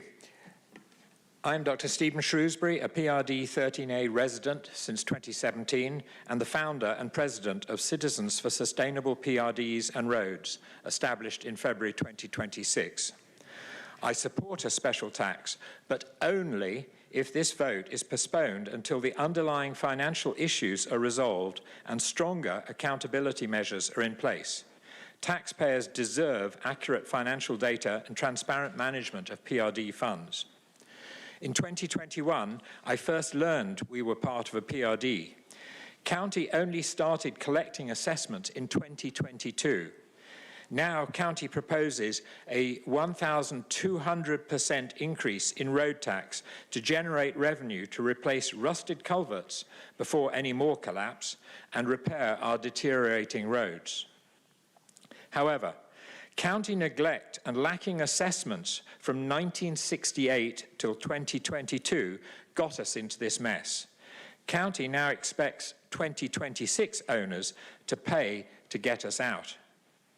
County acknowledged that revenues were insufficient even in 2021, but did nothing about it. Supervisor Desmond, you promised to fix the roads people actually drive on. Where have you been while PRD 13A roads have deteriorated, culverts have collapsed, and we citizens have been forced to file a lawsuit? We have asked County to explain and remedy this situation, provide full transparency, and work with residents on constructive solutions beyond a binary choice. either a $1,786 tax or dissolution. So I urge the Board of Supervisors to reject putting a ballot for PRD 13A on the November election until after the county has settled existing litigation. Thank you.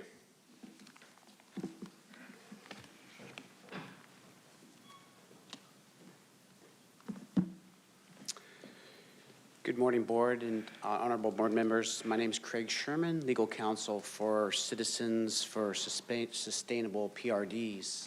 If you think about the name Citizens for Sustainable PRDs, it was formed because there's a major problem with your PRDs. They've been mismanaged for decades. I don't know if you all know the history of PRDs, but they used to be county service areas, and they were taken out of LAFCO to go to these PRDs so that you wouldn't have to go back to expand jurisdiction, fix the tax rolls every time going back and forth to LAFCO. Well, since the counties had it, they haven't looked at the tax rolls. They've expanded the districts. They've increased the amount of usage on the roads. Interestingly enough about the PRDs as well, when they were formed, is the public made a pronouncement. These private roads are now publicly designated roads. So the county makes the resolution to form these PRDs, and they designate these as public roads. So now you have individual private owners paying to sustain these publicly dedicated roads. So there's a constitutional problem with that. That's a taking. Well, it was set up as an assessment district.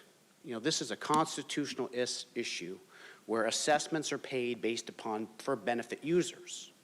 And now you've got publicly owned lands in there. You've got public projects eating up these roads. You've got expanded districts of owners who haven't been put on the tax rolls, and they're using them because the county hasn't fixed the PRDs. You don't have to go to LAFCO, but you don't do anything internally to deal with it. It's not ready for a special tax. Number 6 passed, well, it's going to go to election. You know, everybody wants more money for their roads, but you're taking it out of the assessment district, the fair accountability, and you're putting it in special taxes, so there'll be no accountability. So don't be surprised if they don't pass, because your PRD system is a mess. So I've been asked to help Sustainable, a community group trying to help you fix the problems. And we've met with staff. You've got more than 10 people here. I know how, the forefront of converting these all to special taxes would be great for you guys, but it's not ready to do that. And this is the test case for it. And that's why you have the resources of everybody here for staff on this. So it's not ready.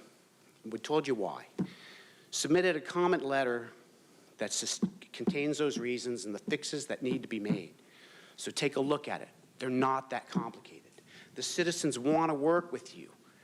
Fix the structure in PRD. All you have is this board policy that is just watered down nothing.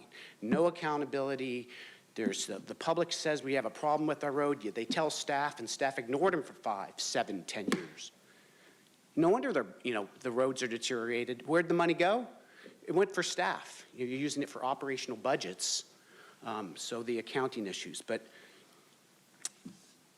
the lawsuit we filed was after trying to work through maybe 10 items, practical, pragmatic, so that the tax could be supported, so that these folks can go out to their members and say, we want to raise these funds, and the county can do a great job with it, and should be. That's the way it was set up. But it's not ready to do so, and it failed. Not one pragmatic recommendation and request was heeded to after a period of like 70 days or more after we presented them. So we filed the case. I'm going to pause your time. You have about 28 seconds left to finish your comments, then we need to go to your next person. Thank you. You got it. So I would recommend, and that the request of the community is to put this off. It's not ready to go to vote.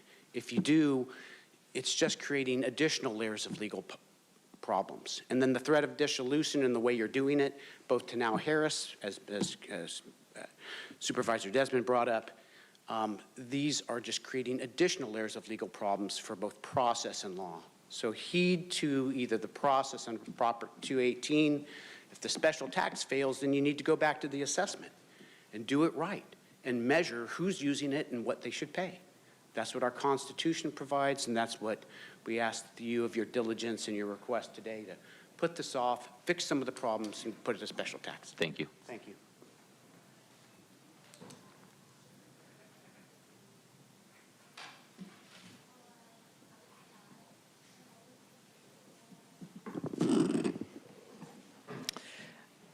My name is Martha Hutchings, and I live in PRD 13A.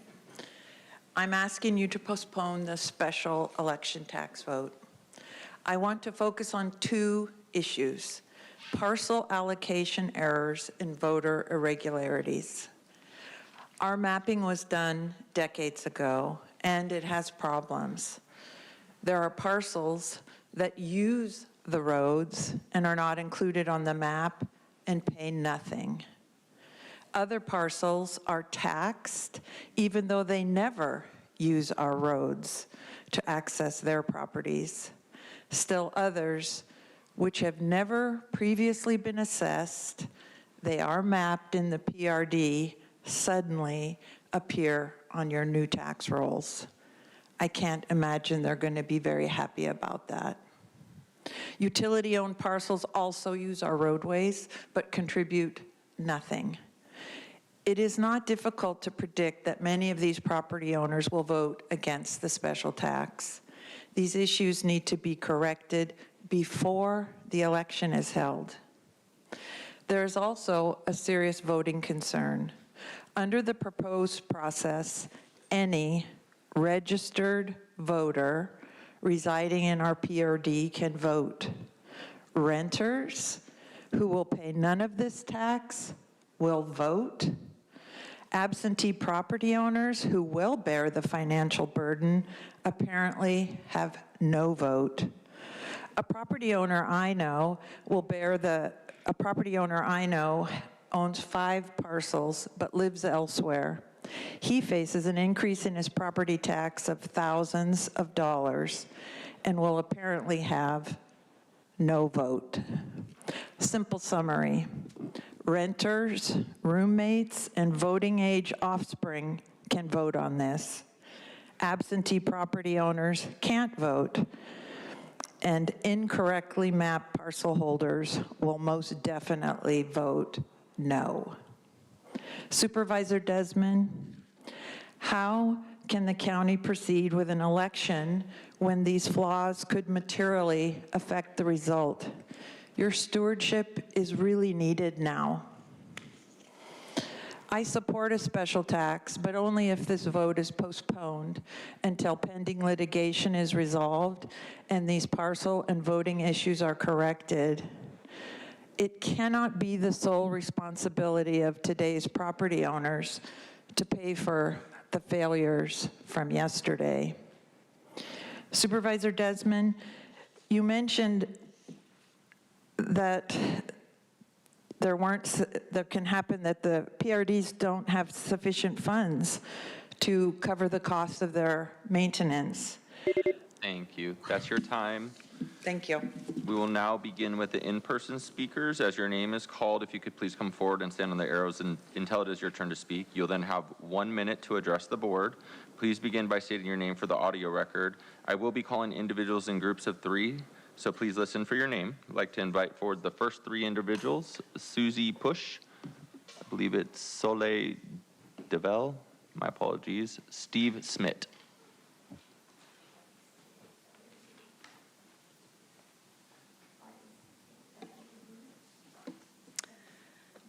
My name is Susie Push, and I live in PRD 13A.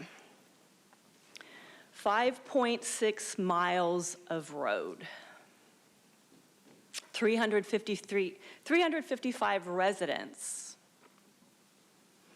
and a major pipeline that provides water to millions of San Diegans.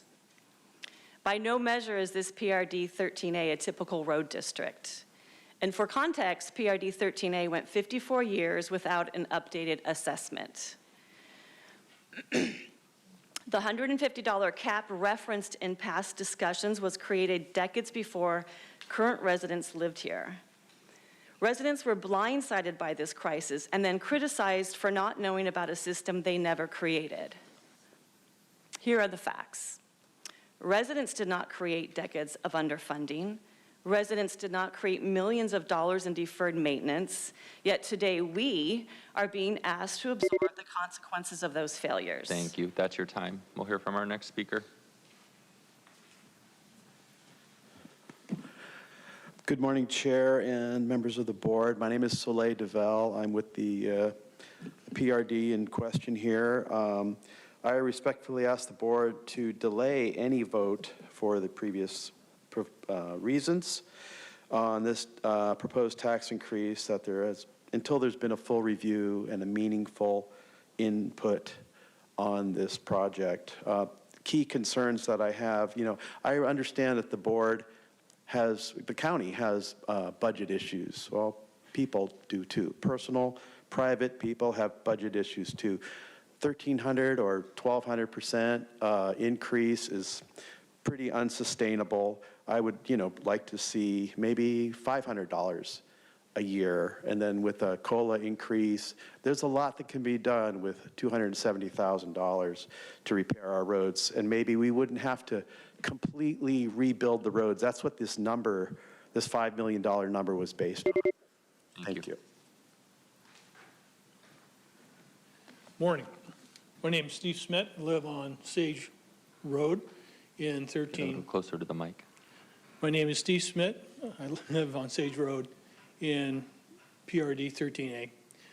I'd like to encourage you first to consider our other requests where we delay this vote until a time that the County Board of Supervisors can present a plan that's a little bit more comprehensive rather than just dropping the hammer.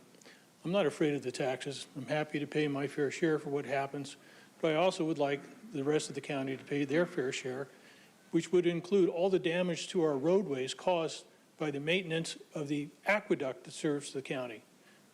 We need either the utilities to pay that bill, or we need the county to pay it because everyone in the county benefited from it. So please delay your vote, put together a decent plan that we can get behind and that we can sell to our community and approve the taxes.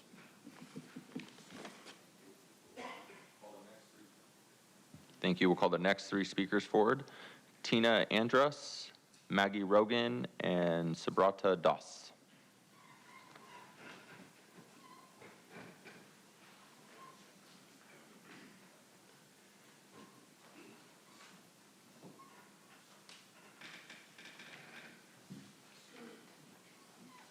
I'm Tina Andrus. I obviously live in PRD 13A. Our roads are in a state of chaotic disarray as a result of the county's failure to collect assessments over the past 55 years. Apparently the only PRD of the county's 67 to have suffered this negligence. The proposed assessment vote is coupled with the extortionary threat that if a 2/3 majority vote is not achieved, the PRD will be dissolved, leaving 355 disparate property owners completely on our own to administer maintenance of 5.7 miles of essential access roads. To believe that we are qualified and capable of this task is magical thinking. It is unachievable and preposterous. My household supports a special tax, but only if the vote is delayed until financial inaccuracies are corrected, stronger accountability is established, and the complaint by citizens through sustainable PRDs is addressed. Thank you. Thank you.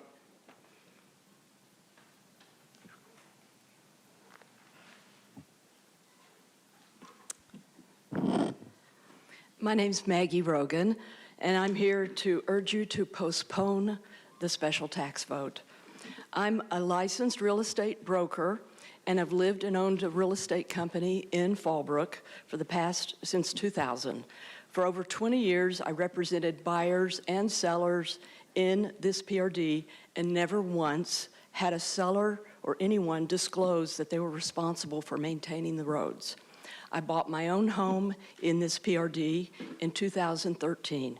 There was no mention of the PRD from the seller title report, chain of title, escrow documents, or any other disclosures.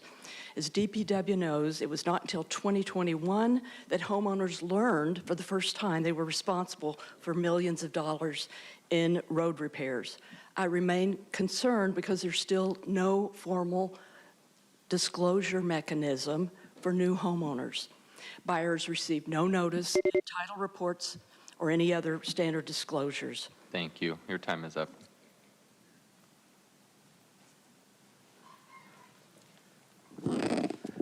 Good morning, Board of Supervisors. I am Subrata Das, and I'm a homeowner in PRD 13A. Okay. Of course, our roads require maintenance, but their current condition is not due solely to the residential use. These roads have also supported major public infrastructure work, including extended heavy equipment access by the San Diego County Water Authority. Because these roads serve regional utility projects, the county and benefiting agencies should share responsibility for their upkeep rather than shifting the full cost to the homeowners. Thus, before asking residents to approve new taxes, a mechanism should be established by which the county and the utility agencies should fairly contribute financially for their maintenance. So I ultimately support the new tax, but it should be postponed at this time before all these things are taken care of. Thank you. Call the next three speakers, Cesar Javier, Pete McBride, and allegedly Audra.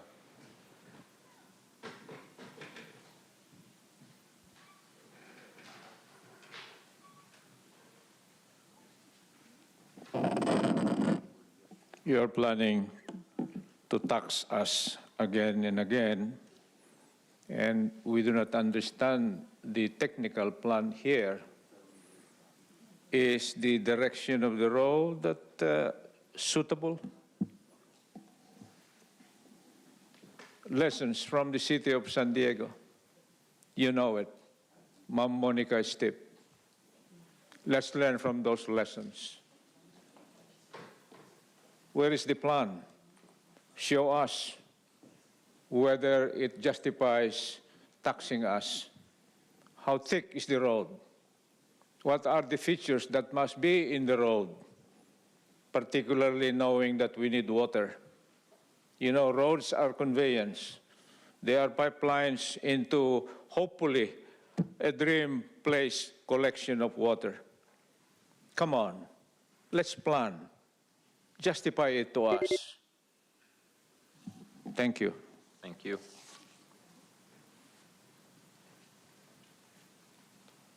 Good day, and thanks for the opportunity to speak to. My name is John McBride. I represent 11 out of the 13 homes located in Mesa Grove. I'm also a part of the PRD 13A.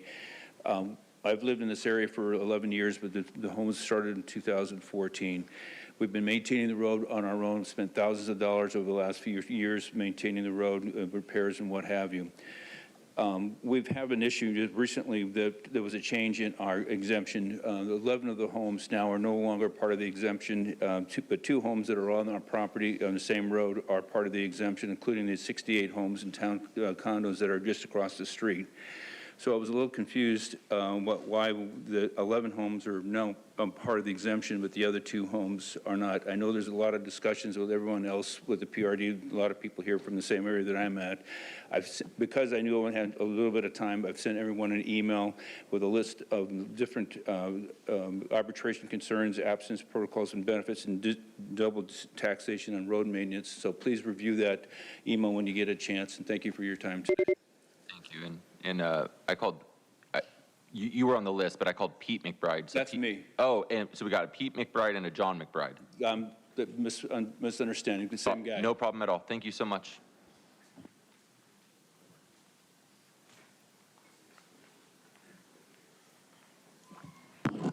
Talk about a racket.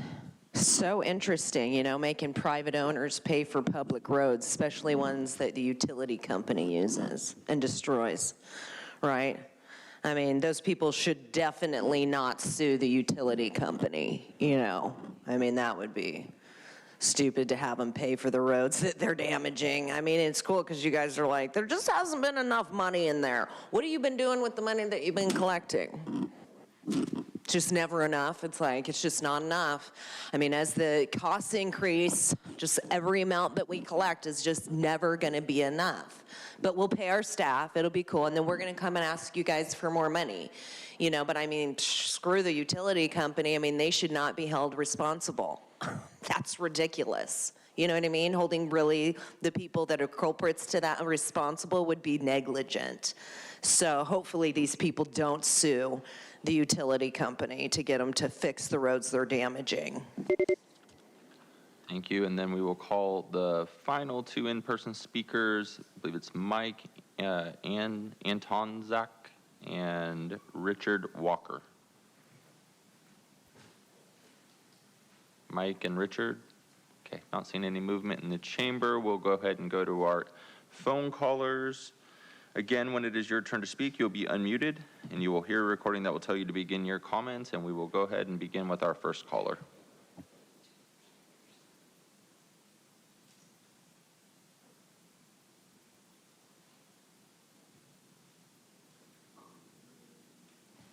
Our first caller is Melanie. Melanie, your phone might be muted because we can't hear you. Oh, I'm sorry. I'm not here to address public comment for this item. I'm here to answer questions. Gotcha. Thank you, Melanie. And then we'll go to our next speaker.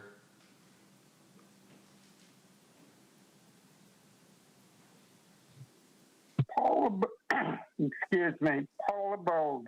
Again, I guess this is what happens in the deficit spending situation. The Palamesa Zone 13A homeowners get to pay the county for fixing their own roads. And it looks like no one told owners till 2021. Typical. County has not fixed the roads or infrastructure here for years, and it is using old maps so that the people don't know that the money and the repairs will even be applied fairly. Sandag often screws the county by providing old maps. So now the bill for fixing this is huge because it hasn't been done for so long. And here the residents aren't so well off as in RSF. If the repairs include an aqueduct that serves in... Thank you. Your time is up. We will go ahead and go to our next caller.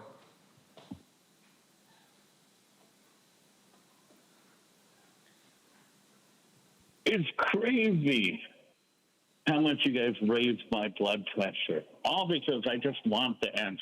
I just want an answer. Answer to my question. An answer to the question that I've been asking since basically 2021. You guys refuse to go ahead and do it. Hell, you don't even think you need to answer any question that they have. I'm glad that the horses finally got moved from that one location, but that had nothing to do with you. Why don't you guys do your job? The core of responsibility on the elections is to make sure that non-eligible people aren't voting. Yet you do nothing absolutely positively to go ahead and prevent that from happening. By all means, go ahead and extend my question out for another 30 days because you don't have an answer. It's not that hard to go ahead and say, yes, we butted up against this file. The truth is you don't butt it up against any file. You go with, they signed under perjury, that they're not going to go in a line. Your time is up. We'll go to our next caller.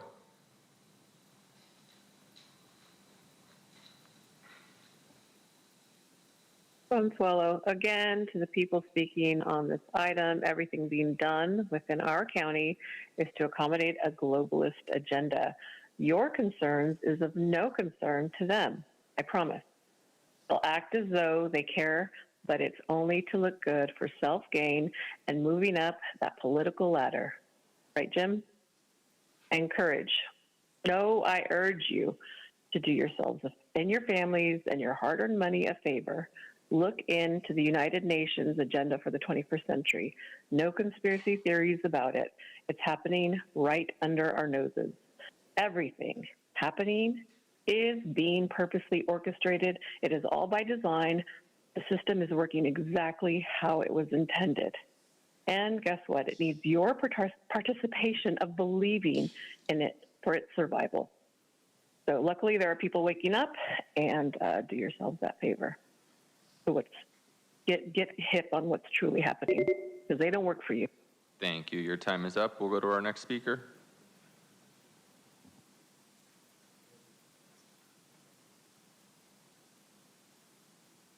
Hi, Jennifer Lotero. I'm just very concerned that nobody is using transparency in any of these legal matters we speak of. As we all know, I am not educated enough, but I do know right from wrong.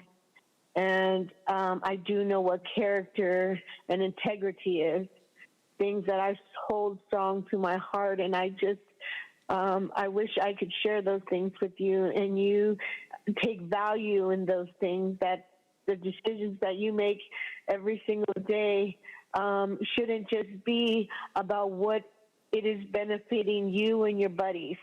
It should be, you should be concerned about mankind, our world. Showing kindness is strength, it's not weakness. We live in a world where we are afraid to talk about God because morons laugh, only because they have never been. Thank you. Your time is up. We will go to our next caller.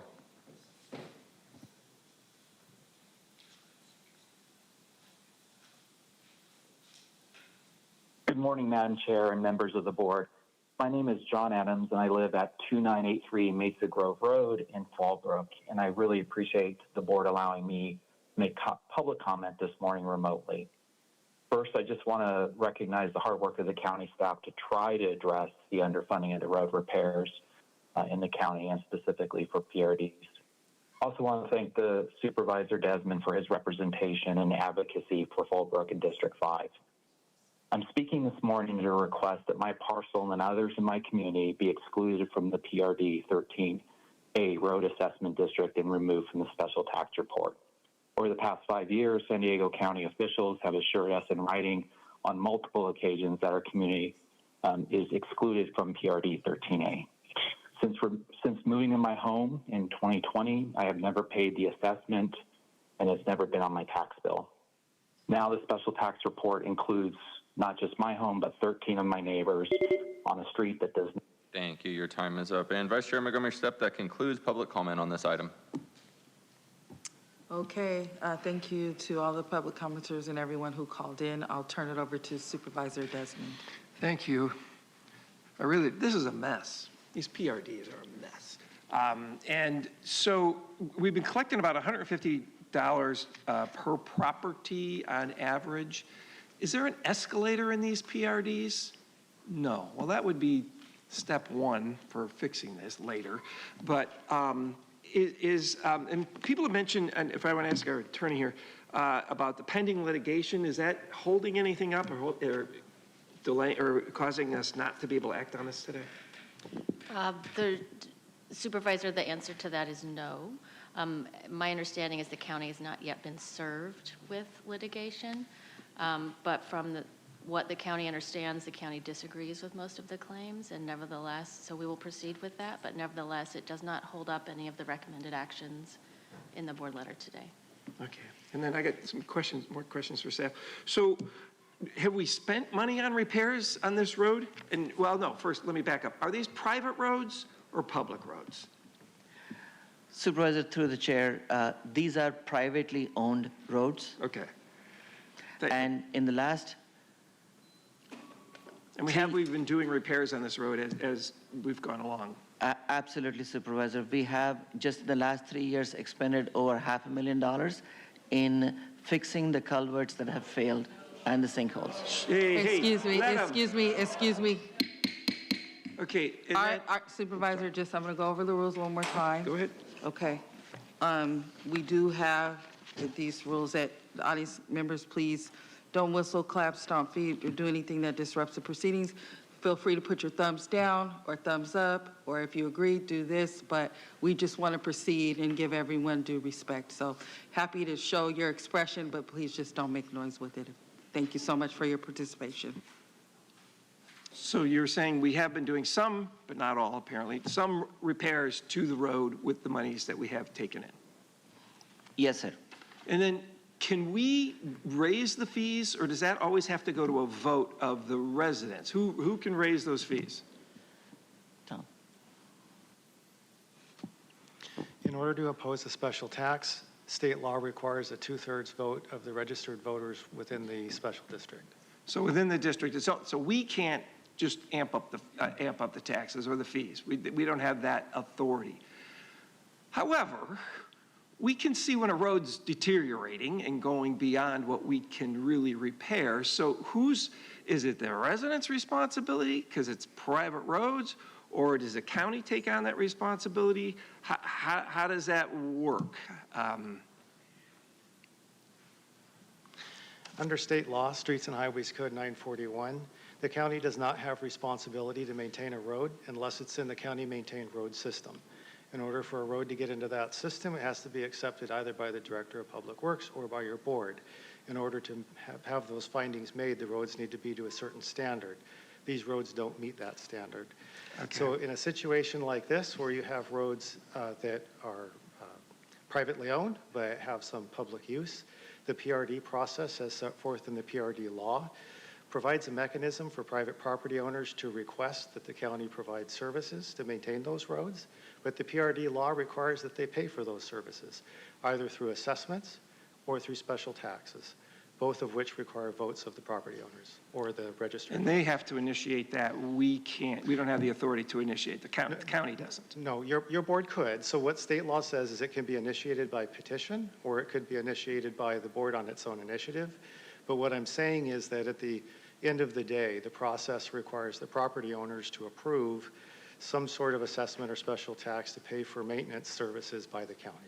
So in item number 6, we had, was that a petition that came through their HOA president or whatever? I'm not sure if they got people to sign, or is that how that item 6 went?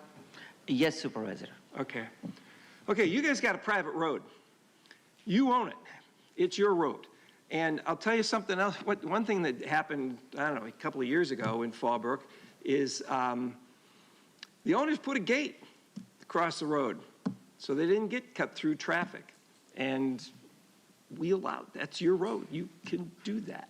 But I'm not saying it's suggesting, but that's happened. Okay. Well, then you're stuck with this tax. So I don't think waiting is the right thing to do, because it sounds like everybody wants us to wait until the county gets you up to speed or gets the road up to the repair values that you want. We can't, I mean, we could send this out to a vote, and then you can vote up or down if you want to pay what it's going to take to fix the road or not. And so I'm going to make the same motion as last time, essentially, that we go ahead with staff's recommendation to put this, put the increased tax on the ballot, and if it's returned, if it doesn't pass, that we start the dissolving of the PRD. Okay, thank you. We do have a motion on the floor. Any other discussion or second to the motion? Okay. We have a second. We have a motion by Supervisor Desmond and a second by Supervisor Anderson. If there's no further discussion, Ryan, please call the roll. Thank you, Vice Chair Montgomery Stepp. Chair Pro Tem McGeary. Yes. Supervisor Anderson. Chair Lawson Reamer.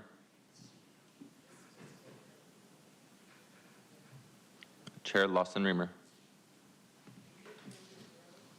Vice Chair Montgomery Stepp.